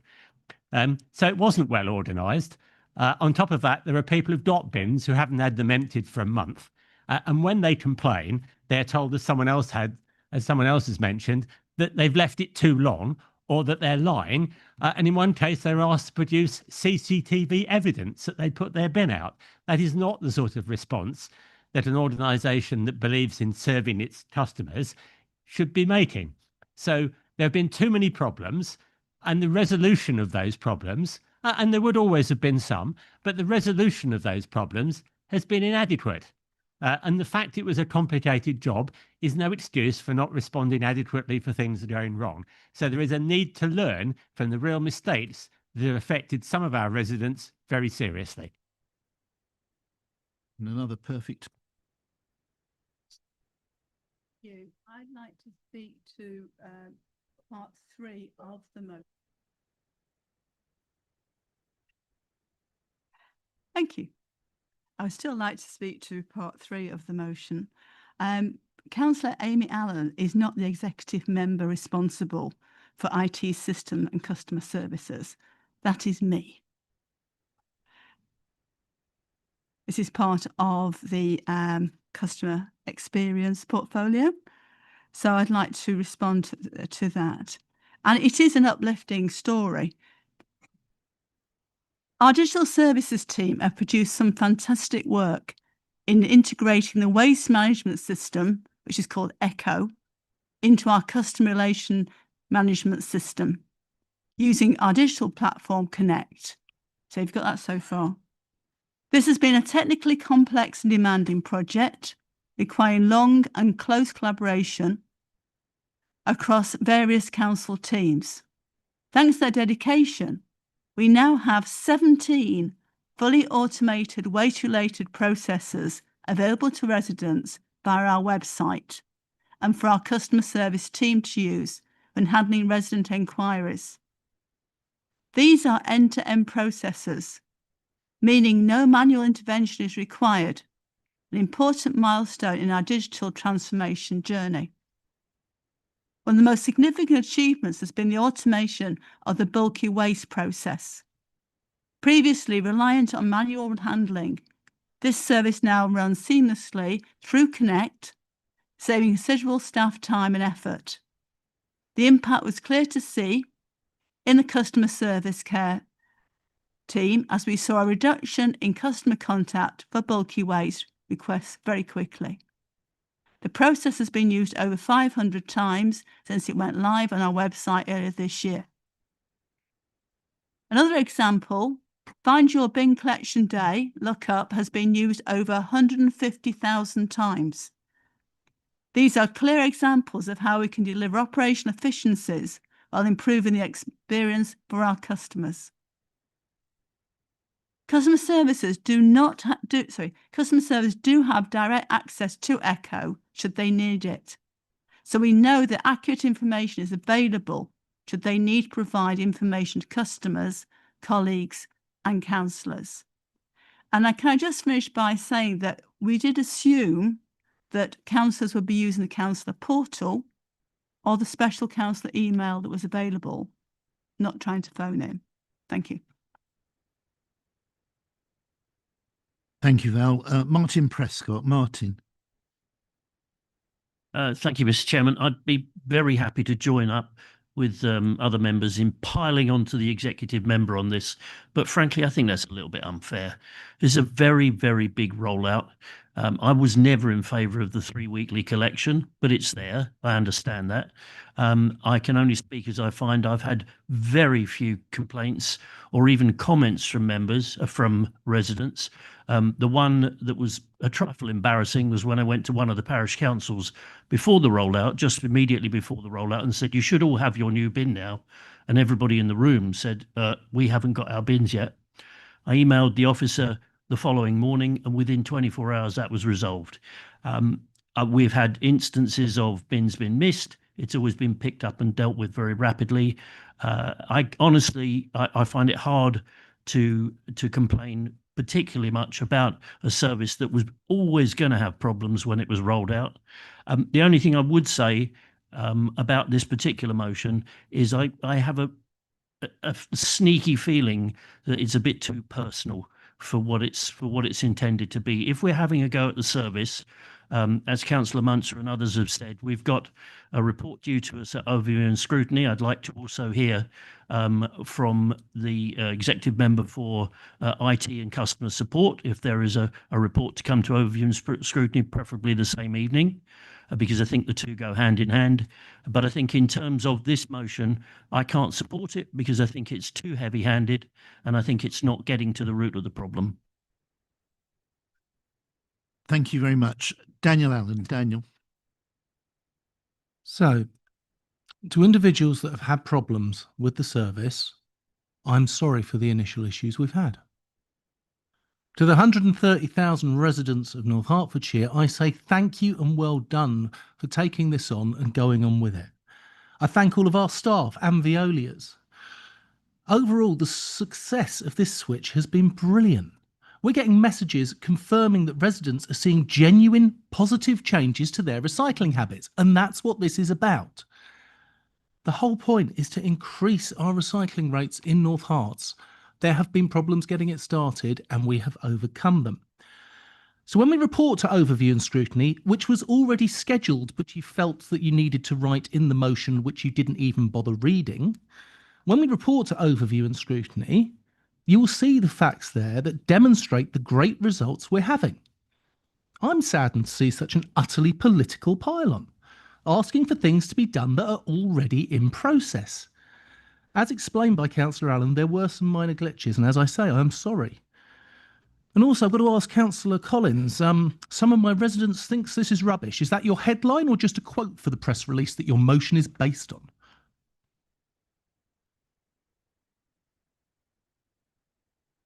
Calm it down. Tim Johnson.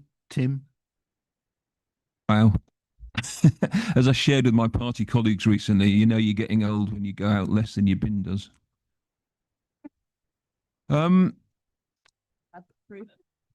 Councillor Allen, Amy, this isn't aimed directly. You have got a difficult job, but I do find it's a bit of a theme this evening, Chair, from the administration about being disappointed. Both Councillor Allens have been disappointed when questioned, and Councillor Debenham's been disappointed. I mean, what you're disappointed at? Being proportionately challenged.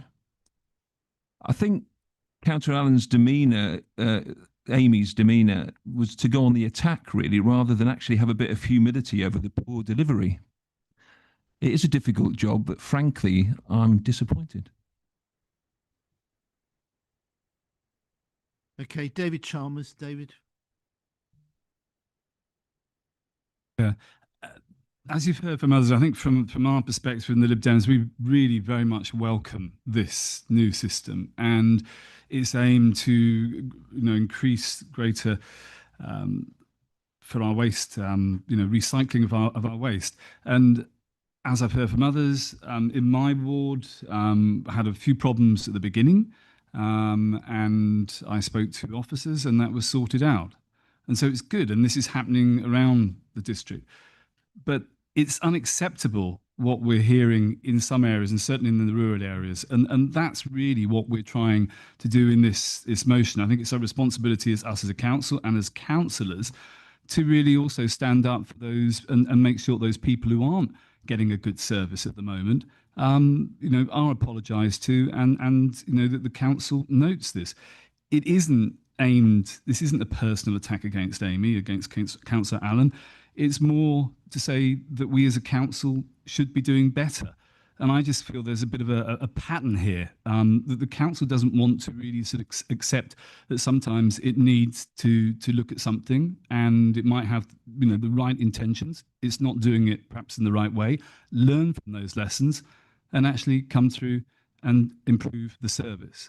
So that's really what I sort of feel is that we just need to, as a council, have a little bit of humility perhaps, and a bit of take a responsibility and say, yes, this is a good system that's been brought in, and once it's rolled out, I think that the residents, certainly in my area, really welcome it.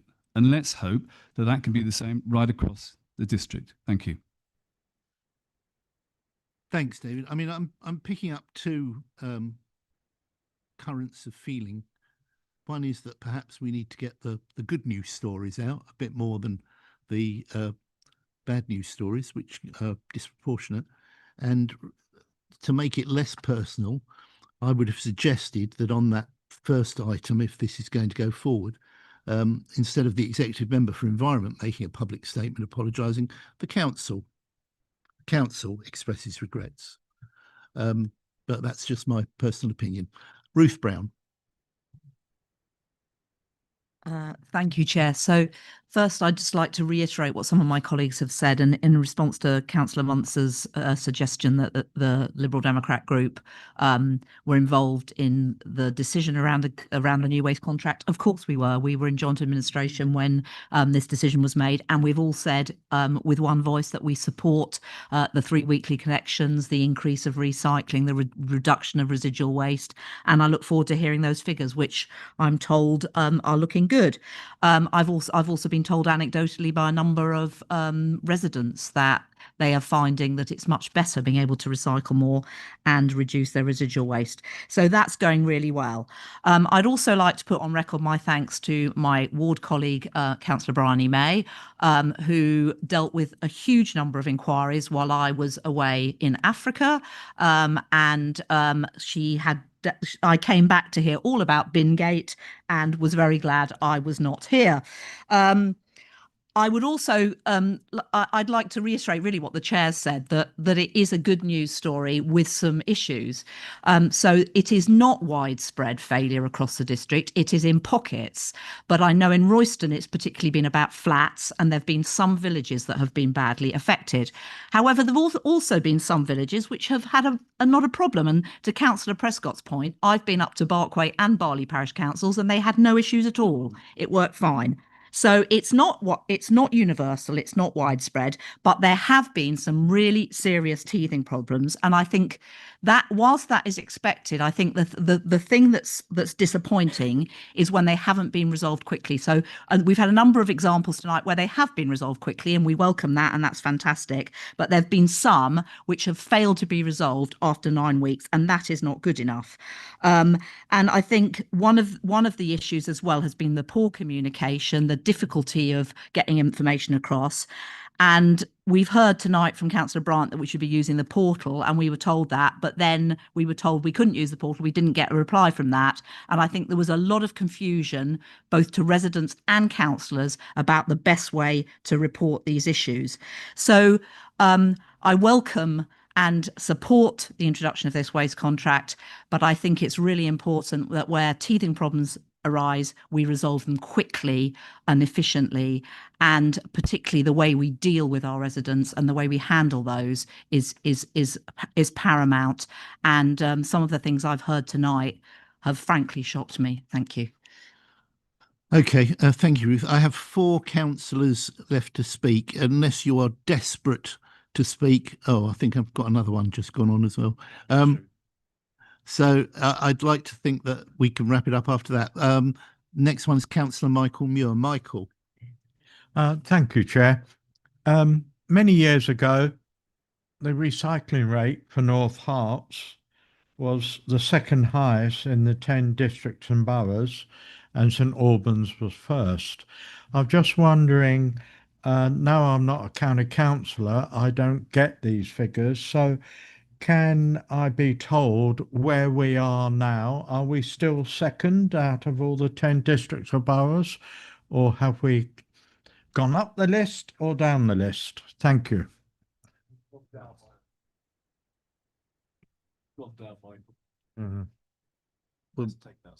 Yes, we will take that outside the meeting. Tamsin Thomas. Thank you, Chair. It's unusual for me to find myself in agreement with colleagues on the far side of the room. So I thank you for some of your comments tonight. I think in Letchworth South East, we've had 2 pieces of casework raised, one being a flat, which we were well briefed on, and the response from officers was robust and effective. and we had one other complaint, which when we looked into it was probably unfounded, and we did not follow up on after investigating whether it was a fair complaint. I'm finding this peculiar just because we do have a process called overview and scrutiny, and that would have been an appropriate forum for this to be raised. And just to say that I know that for residents who have had issues, it's going to be deeply frustrating. But overall, the rollout has been a real success, and we shouldn't lose sight of that. And we should handle things in the appropriate way of this council, which would typically be through overview and scrutiny. Nigel Mason. Nigel. Thank you, Chair. Firstly, I have a confession to make to Councillor Bryant. I think there's 150,000 queries to the "what today is your bin" thing. That's mostly me, I think, because I do it for our road every week. I have become the binfluencer, I think. I'm very excited. There used to be an old joke, didn't there, about how many anarchists does it take to change a light bulb? I'm going to change it now to how many Liberal Democrats does it take to state the obvious? I think I can sum up the debate we've had for the last 30, 40 minutes or whatever as new bin collection service has some teething problems. And secondly, we need to learn from them. I think that's pretty much the lesson we've got here. And yeah, there's been teethings, of course there is. I'll be honest, I have been pleasantly surprised as a councillor. I have had a lot less queries than I expected. I think the points made at the communal bins is quite right. And I know Amy's already addressed that.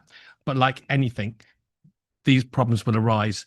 They need to be addressed. And I think, and I would join the number of councillors who have made a point of praising the staff and the officers who have done so.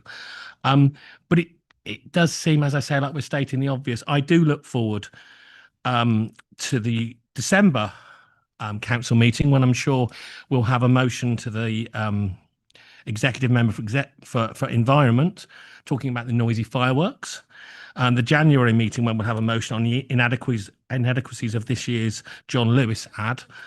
And all I'm saying in February is I'm glad that there are no we have woods, we have Wymanley Woods, but there's no bears in them, because I think I know what the question would be. I jest. There are course problems. There are teething problems. It is a massive project to bring in. And I would end by echoing what some other councillors were saying. And I would commend the executive member, the officers and the staff for working ceaselessly to get this service in and get it working as well as possible, and where glitches have come up to deal with them. And I think that's where the focus should be, to be honest. Deghast, Sean. Thanks, Chair. Am I the last speaker? No, you are last, but you are the penultimate. I pressed my button and then I thought I wasn't going to speak. Now I've decided I'm going to. And the reason I'm going to is Councillor Daniel Allen was halfway there, but I wanted to make a broader point. So there have been issues in my ward with collections, particularly in flat blocks, and that has caused distress and inconvenience to residents. I do want to commend officers. In my experience, they've been timely, they've responded promptly, and they've tried to resolve the issues to the best of their ability. That hasn't always led to timely resolutions, but there's a broader point I want to make, and I want to give some advice. I know what you're thinking. Who am I to give advice? But the problem I have with this is there have been plenty of examples where it's gone badly wrong tonight. Plenty. Okay. And you have a real opportunity with this motion to show leadership by providing a heartfelt apology. Almost there, but then you went into attack mode. Acknowledging residents' experiences and showing some accountability. Being defensive about this is not the right approach. Mistakes happen, and in this case, they have been significant. We've heard it tonight. They have. Acknowledge it. It's important to recognise these and learn from them. After all, we are told regularly, and rightly so, that we should be a listening council. So I urge the administration to listen and learn. And last, but by no means least, Councillor Claire Strong. Claire. Thank you, Keith. Well, I've been around in this council chamber for many, many years, and yet again, we're having a rubbish debate. I mean, this is an operational service of the council, and it has gone through some big changes in the last few months. And anyone who has worked on a project will know that when you make changes, you can't guarantee that on day one, it's going to be implemented 100% error-free. I think we all know that the crews and the staff have been working hard to rectify any issues that actually have been raised with them. And Councillor, and I'll say Mrs. Allen, so you know which one I'm talking about, has explained exactly some of the things that they have done when and some of the lessons that have been learned. It is obviously very patchy about where it has gone on in the district. But if I look at the list of the Liberal Democrats that have put in their motion, to be honest, a lot of those issues I used to get as casework going back years and months with various the services that we had before we had changes in them. There's always going to get missed bins. We always have new residents that need a bin and they never get it delivered. And I mean, the list goes on. What I would say is that one of the issues that I did get from talking to my residents was about the ones that had the day changed. That was really a bit irksome for them because they then have to now re-engage brains for them to put the bins out on a different day. But for a lot of them, whereas they used to have their garden waste going out on the same day as their whether it's the residual, whether it's purple, blue or black, they've now got the garden waste going out on a different day. And that means that they've got 2 days in the week to remember to put boots. Now, I don't remember ever going of all the briefings I went to. I was told there was going to be day change, but I was never told that there was going to be separate days for the different services. But I think a lot of these issues that we've learned of how, that have happened, it is an overview and scrutiny debate that needs to be where these questions and looking at it. And I would then have urged that when that happens, that all members, we get the opportunity to actually put in the things that we found that went wrong in our particular patch, because we're all very, very parochial about it all. But the other thing that, we're trying to drive up recycling. And one thing I've noticed is, in our literature, it says you can put every soft plastics and everything else that looks plastic packaging in the bin. But if I look at the packaging and reading, it says do not recycle.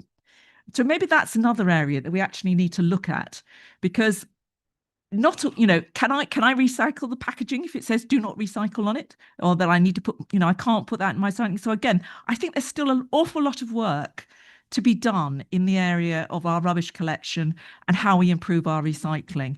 But I do think that I would say that the staff, the executive member, and to a certain extent the administration, this was a very bold project.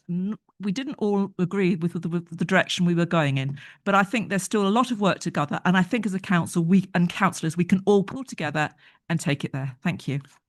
Thank you very much. Couple coming under the wire. Tom Tyson. Thanks, Chair. Sorry to come in so late. I was going to speak, then I wasn't, because basically almost everything that I had to say was already being said. But I would just like to say one thing. We're talking about glitches. We're talking about teething troubles. And we've just heard someone talking about, yes, there were problems in the first days of this rollout. We're 2 months into this project now, and we've still got residents who haven't had a regular, reliable collection service. 2 months into it. Now, I fully appreciate all the hard work that our officers and all the crews have been doing to rectify the problems that are known about, but it's not an excuse for leaving people stranded at this late stage, and to be glib or smug about how successful the rollout has been, and to ignore those residents, I think is unfair on them and dismissive of their needs. Thank you. Okay. I know you've already spoken, Amy, but did you want to respond to the soft plastics or something? Yeah, how did you know? I have an answer for you, Councillor Strong. So basically, packaging is catching up with the things that we've changed here in our authority. And because packaging is a national product and we're a district council providing the service, we can't get the packaging companies to update their things to say this is now recyclable, put it in your recycling bin, because unfortunately that would then become a contaminant for the other authorities who are yet to catch up with us being striving ahead with our pioneering curbside collection of soft plastics. So they're catching up. So we try to make it as clear as possible that it's all soft plastics, except for black bin bags, as we all know, that can be put in the recycling. So I know it does say one thing, but we've made it clear it is all soft plastics that can go in. And yes, the day change, that was an unfortunate surprise from Veolia during their route optimization. But here we are, and we hope that everyone, and we do appreciate that everyone is working along with it. Unfortunately, yes, for some people that has meant a day change, that their garden waste subscription is a different day. But as from what I'm hearing from lots of people, they are managing to work with it okay, because then it's become a separate thing with the paid subscription. Thank you. Yeah, you see, I didn't know. Right. Caroline, did you want to come back on anything? Thank you. I'd like to thank everyone who spoke on this debate, and I want to reiterate what some of my colleagues have said, that this motion isn't aimed at the executive member herself, but rather the role that had a very large task to roll out the bin change. I'm so pleased to hear that there are wards that have had no or very few problems. In my ward, we didn't have much pushback to the idea of the new bin, and actually, on a personal note, I'm very positive about increasing my own recycling. I had a really good experience with a lorry driver who arrived alone, unable to reverse his truck up my rural lane, and him and I dragged 9 bins down the lane to the bin to be emptied because he wouldn't leave without actually taking our bins. So kudos to him.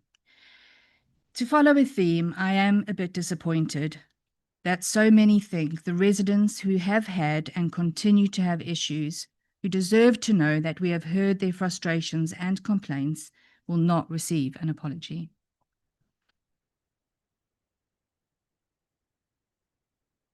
Okay, thank you very much. I'm aware that there seemed to be a view that we didn't want to make this any sort of personal criticism of the executive member. So I don't know if you're happy to leave that in as the executive member for environment makes a public statement apologising, or whether you'd be happy with the council making a public statement apologising. If that's the case, would you amend it? Yeah, I would, yes. Yeah. Thank you. Okay, thank you. So you have a motion before you that's been, and Brian, are you all right with that? Yeah. Sorry, Daniel. Please for interrupting, Chair. What do you mean by the council? Is that officers? Is that me? May I just ask for reiteration of what that actually entails? Well, I don't know how we make statements. Come along. So as a corporate entity, it could be North Herts Council expresses its apologies on behalf of any inconvenience caused, or however the phrasing may be made. You happy with that? North Herts Council expresses apologies. Okay. Given that slight amendment, so you have the motion in front of you with that amendment. So would you like to vote, please?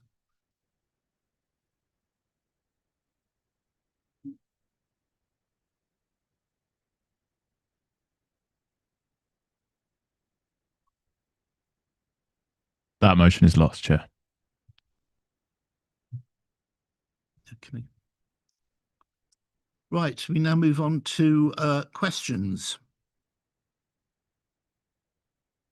So the first question on local government reorganisation, can I invite Councillor Ralph Manser to put the question to Daniel Allen, Leader of the Council? Thank you, Chair. To ask the Leader of the Council to outline the administration's preferred options for local government reorganisation in Hertfordshire. Thank you. At this point, the administration does not have a preferred option for local government reorganisation in Hertfordshire. So I didn't quite hear that one. A little bit louder. I haven't finished. I was just being heckled and trying to see if they had the nerve to speak louder. At this point, the administration does not have a preferred option for local government reorganisation in Hertfordshire, although I'm sure a lot of individual councillors do. The administration are waiting to receive all available evidence, information and proposals that will allow for a full assessment of the potential impacts. As with any significant decision, it's important that councillors are able to consider the facts carefully and that there is a full debate at full council before any position is taken. Until then, it would be premature for the administration to express a preference. Can I take the opportunity to thank the leader of the council for his engagement throughout this process of local government reorganisation. It has been most welcome, and I know it's not the same that has been something which has been seen elsewhere in the county. And he knows my thoughts on ensuring that Cabinet acknowledges and carries out the will of council, and I hope that his Cabinet certainly hear that tonight. But that's not my question. My question is whether he will guarantee members of his group a free vote on the matter of local government reorganisation at the meeting on the 13th of November of this year.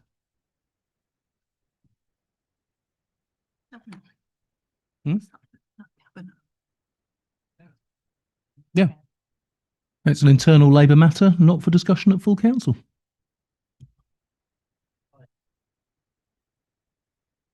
Please.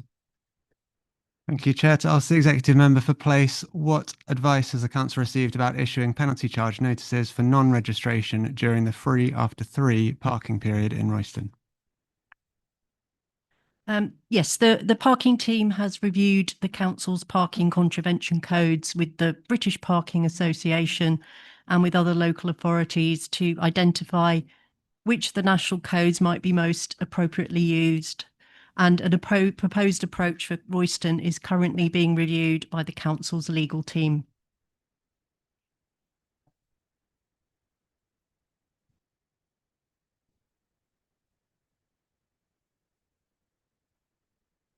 Okay.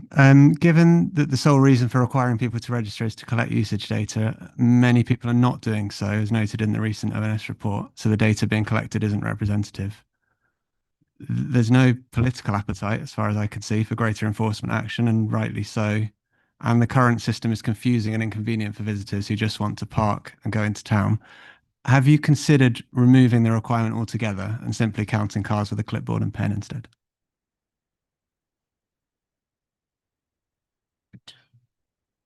So, I mean, I just want to state, just for clarification, that the council is not issuing fines after 3 p.m. in Royston. People are being reminded to register for their session by way of a notice on their windscreens.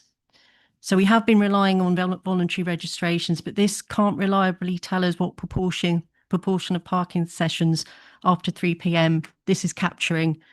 You know, the difficulty is we do need to be able to collect reliable and comprehensive data, because this was part of the original agreement with the Royston Town Council and the Royston bid.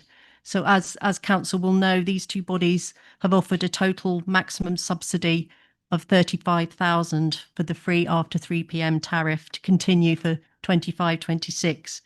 But it was agreed that the usage data had to be monitored to ensure that the council doesn't end up having to cover more of the costs. It wouldn't be fair for council taxpayers in other parts of the district to subsidise Royston car parks. So we do need to strike a careful balance between fairly implementing the scheme in Royston, but not incurring any extra costs for the council. And unfortunately, the most accurate form of data collection is by people registering for their free parking session. In the past, we have relied on manual survey data, which is too ad hoc and doesn't provide a consistent baseline. It doesn't capture the frequency of turnover within a parking period and can only be taken at various points in time. So recording the usage data at the machines is the most reliable and independent method. From experience elsewhere, we do know that during charging hours and where penalty charges are being issued, the vast majority of parking sessions are appropriately registered and recorded. But obviously the final operational decision for Royston will have to be dependent on the outcome of the legal advice. It may be that we may just have to be clear to residents that if they don't register for their after 3 parking, the subsidy may not be viable in the long term. And just to say that whatever approach is agreed, there will be clear communications and signage in all of the car parks. The third question is from Chris Lucas. Thank you, Chair. Question to the Executive Member for Regulatory. Could the Executive Member for Regulatory advise what would the Council's liability position would be if an event took place on North Hertfordshire District Council land without a licence and an injury occurred to a participant or member of the public? Thank you, Chris, for your question. The event organiser is responsible for any public liability arising from an event that they run, as well as any other liabilities such as employers' liability. Event organisers should therefore ensure that they have appropriate insurance in place and that this insurance remains valid if they do not have a land licence or any other appropriate permissions. North Arts District Council insurance would remain valid if an event took place on our land, even if the event took place without a land licence. That insurance would, however, only cover our liability as property owners, but is not there to cover any liability that the event organiser should be responsible for. Thank you, Chair, and thank you, Mick, for that response. My supplementary, I'm hesitant because I've been told or advised to avoid referring to any specific event, so I'll make it as general as I can. The information that was received to two members by the Chief Executive stated that, and I quote, "It remains unclear to the Safety Advisory Group members that all foreseeable risks have been accounted for, and therefore the Safety Advisory Group cannot endorse the event." Given that advice from the Chief Executive, does the Executive Member for Regulatory think that events that follows advice such as that should have taken place on council land?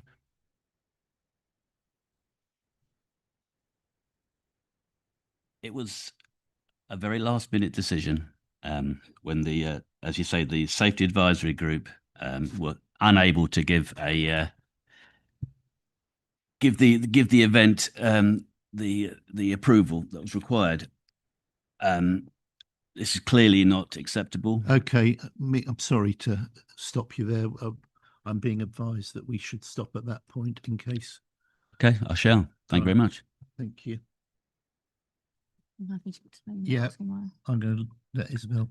I'm happy to explain. So clearly the supplementary question relates to a specific event, and advice was that we weren't going to go into that because of the way in which there's no way that that supplementary question can be answered without going into the details of the specific event. I'm sorry, I didn't quite catch that. Could you put your microphone on, please?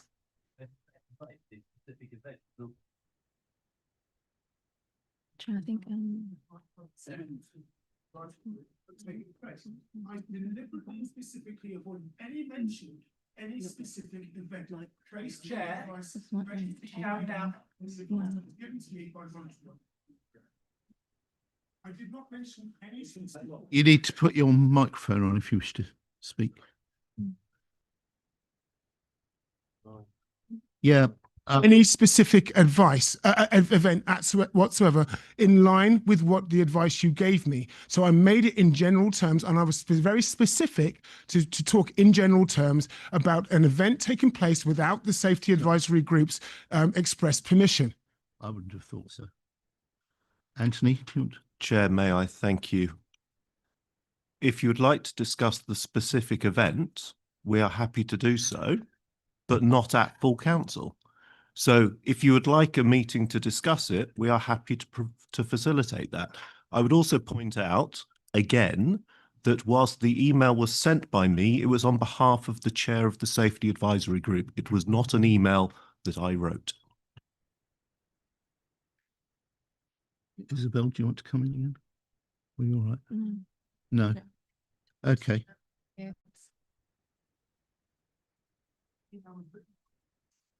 Okay, look, I think we're gonna have to move on from this and take this outside of the meeting. And if we're concerned about what the Safety Advisory Group is or isn't doing, whether it's advising or not advising, we perhaps need to have a little cross-party meeting and sort it out. But I'm not sure that we're going to gain anything at 10:30 at night by trying to do it here now. Mick, did you just want to come back in as the...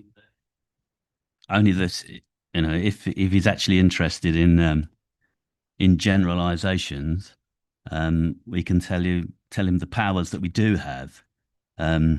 We could stop an event if we had visited and observed some activities involved a risk of serious personal injury. In such cases, we could serve a prohibition notice under the Health and Safety at Work Act. This would, however, only cover a specific activity and not the whole event. There is also an option of a deferred prohibition notice, which could be served in advance. To do this successfully, we would have to explain to a court, if challenged, why we consider that an activity would involve personal injury. Right, we'll move on to the last question now, which is Louise Peace. Thank you, Chair. It's a question for Councillor Amy Allen. When the Leisure Centre decarbonisation project was discussed at Overview and Scrutiny Committee in May, Councillor Debenham left the committee in no doubt that this is a challenging project. The committee carefully examined the submitted paper. The proposed extended opening of the Hitchin Lido until the end of October was, to me, a crucial part of maintaining goodwill with centre users while the work is carried out. The proposal was agreed by Cabinet on May the 20th. A decision has now been made to close the Hitchin Lido at the end of September. The press release regarding this decision does not refer to a named officer or yourself as portfolio holder. What was the process for reversing the decision made at Cabinet? Amy to respond. Thank you, Chair. Yes, thank you, Councillor Peace, for bringing this up. No, you're right. It is a huge undertaking and challenging project, and thank you for pointing that out. So the decision to close the Hitchin Lido after the agreement about the extension. Sorry, let me answer the actual question. It was a decision by a project board of which on it had 2 cabinet members. The decision was based on the fact that the original decision to extend the season was to counteract the fact that the indoor pool was going to be shut for the decarbonisation project, as we all know.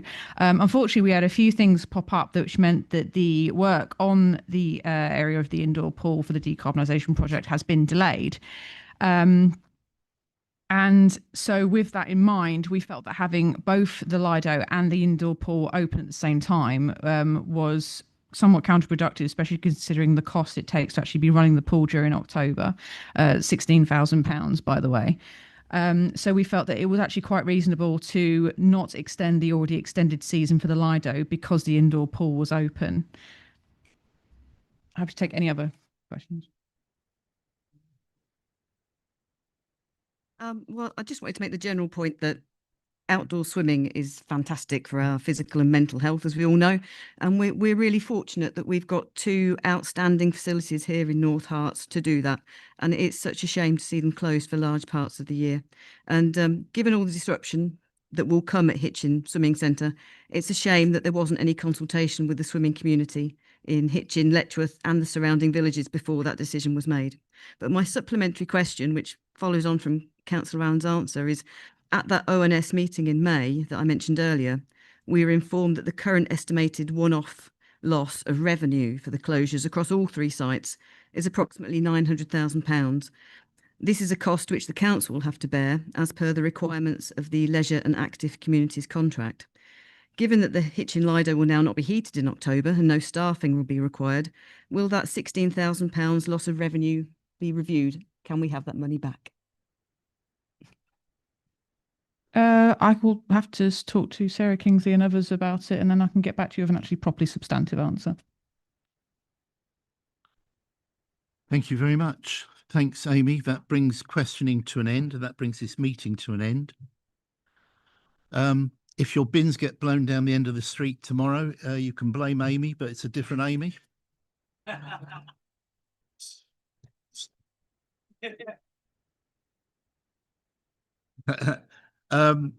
And I do look forward to seeing you all, if not before, on the 13th of November, which is an extraordinary council meeting.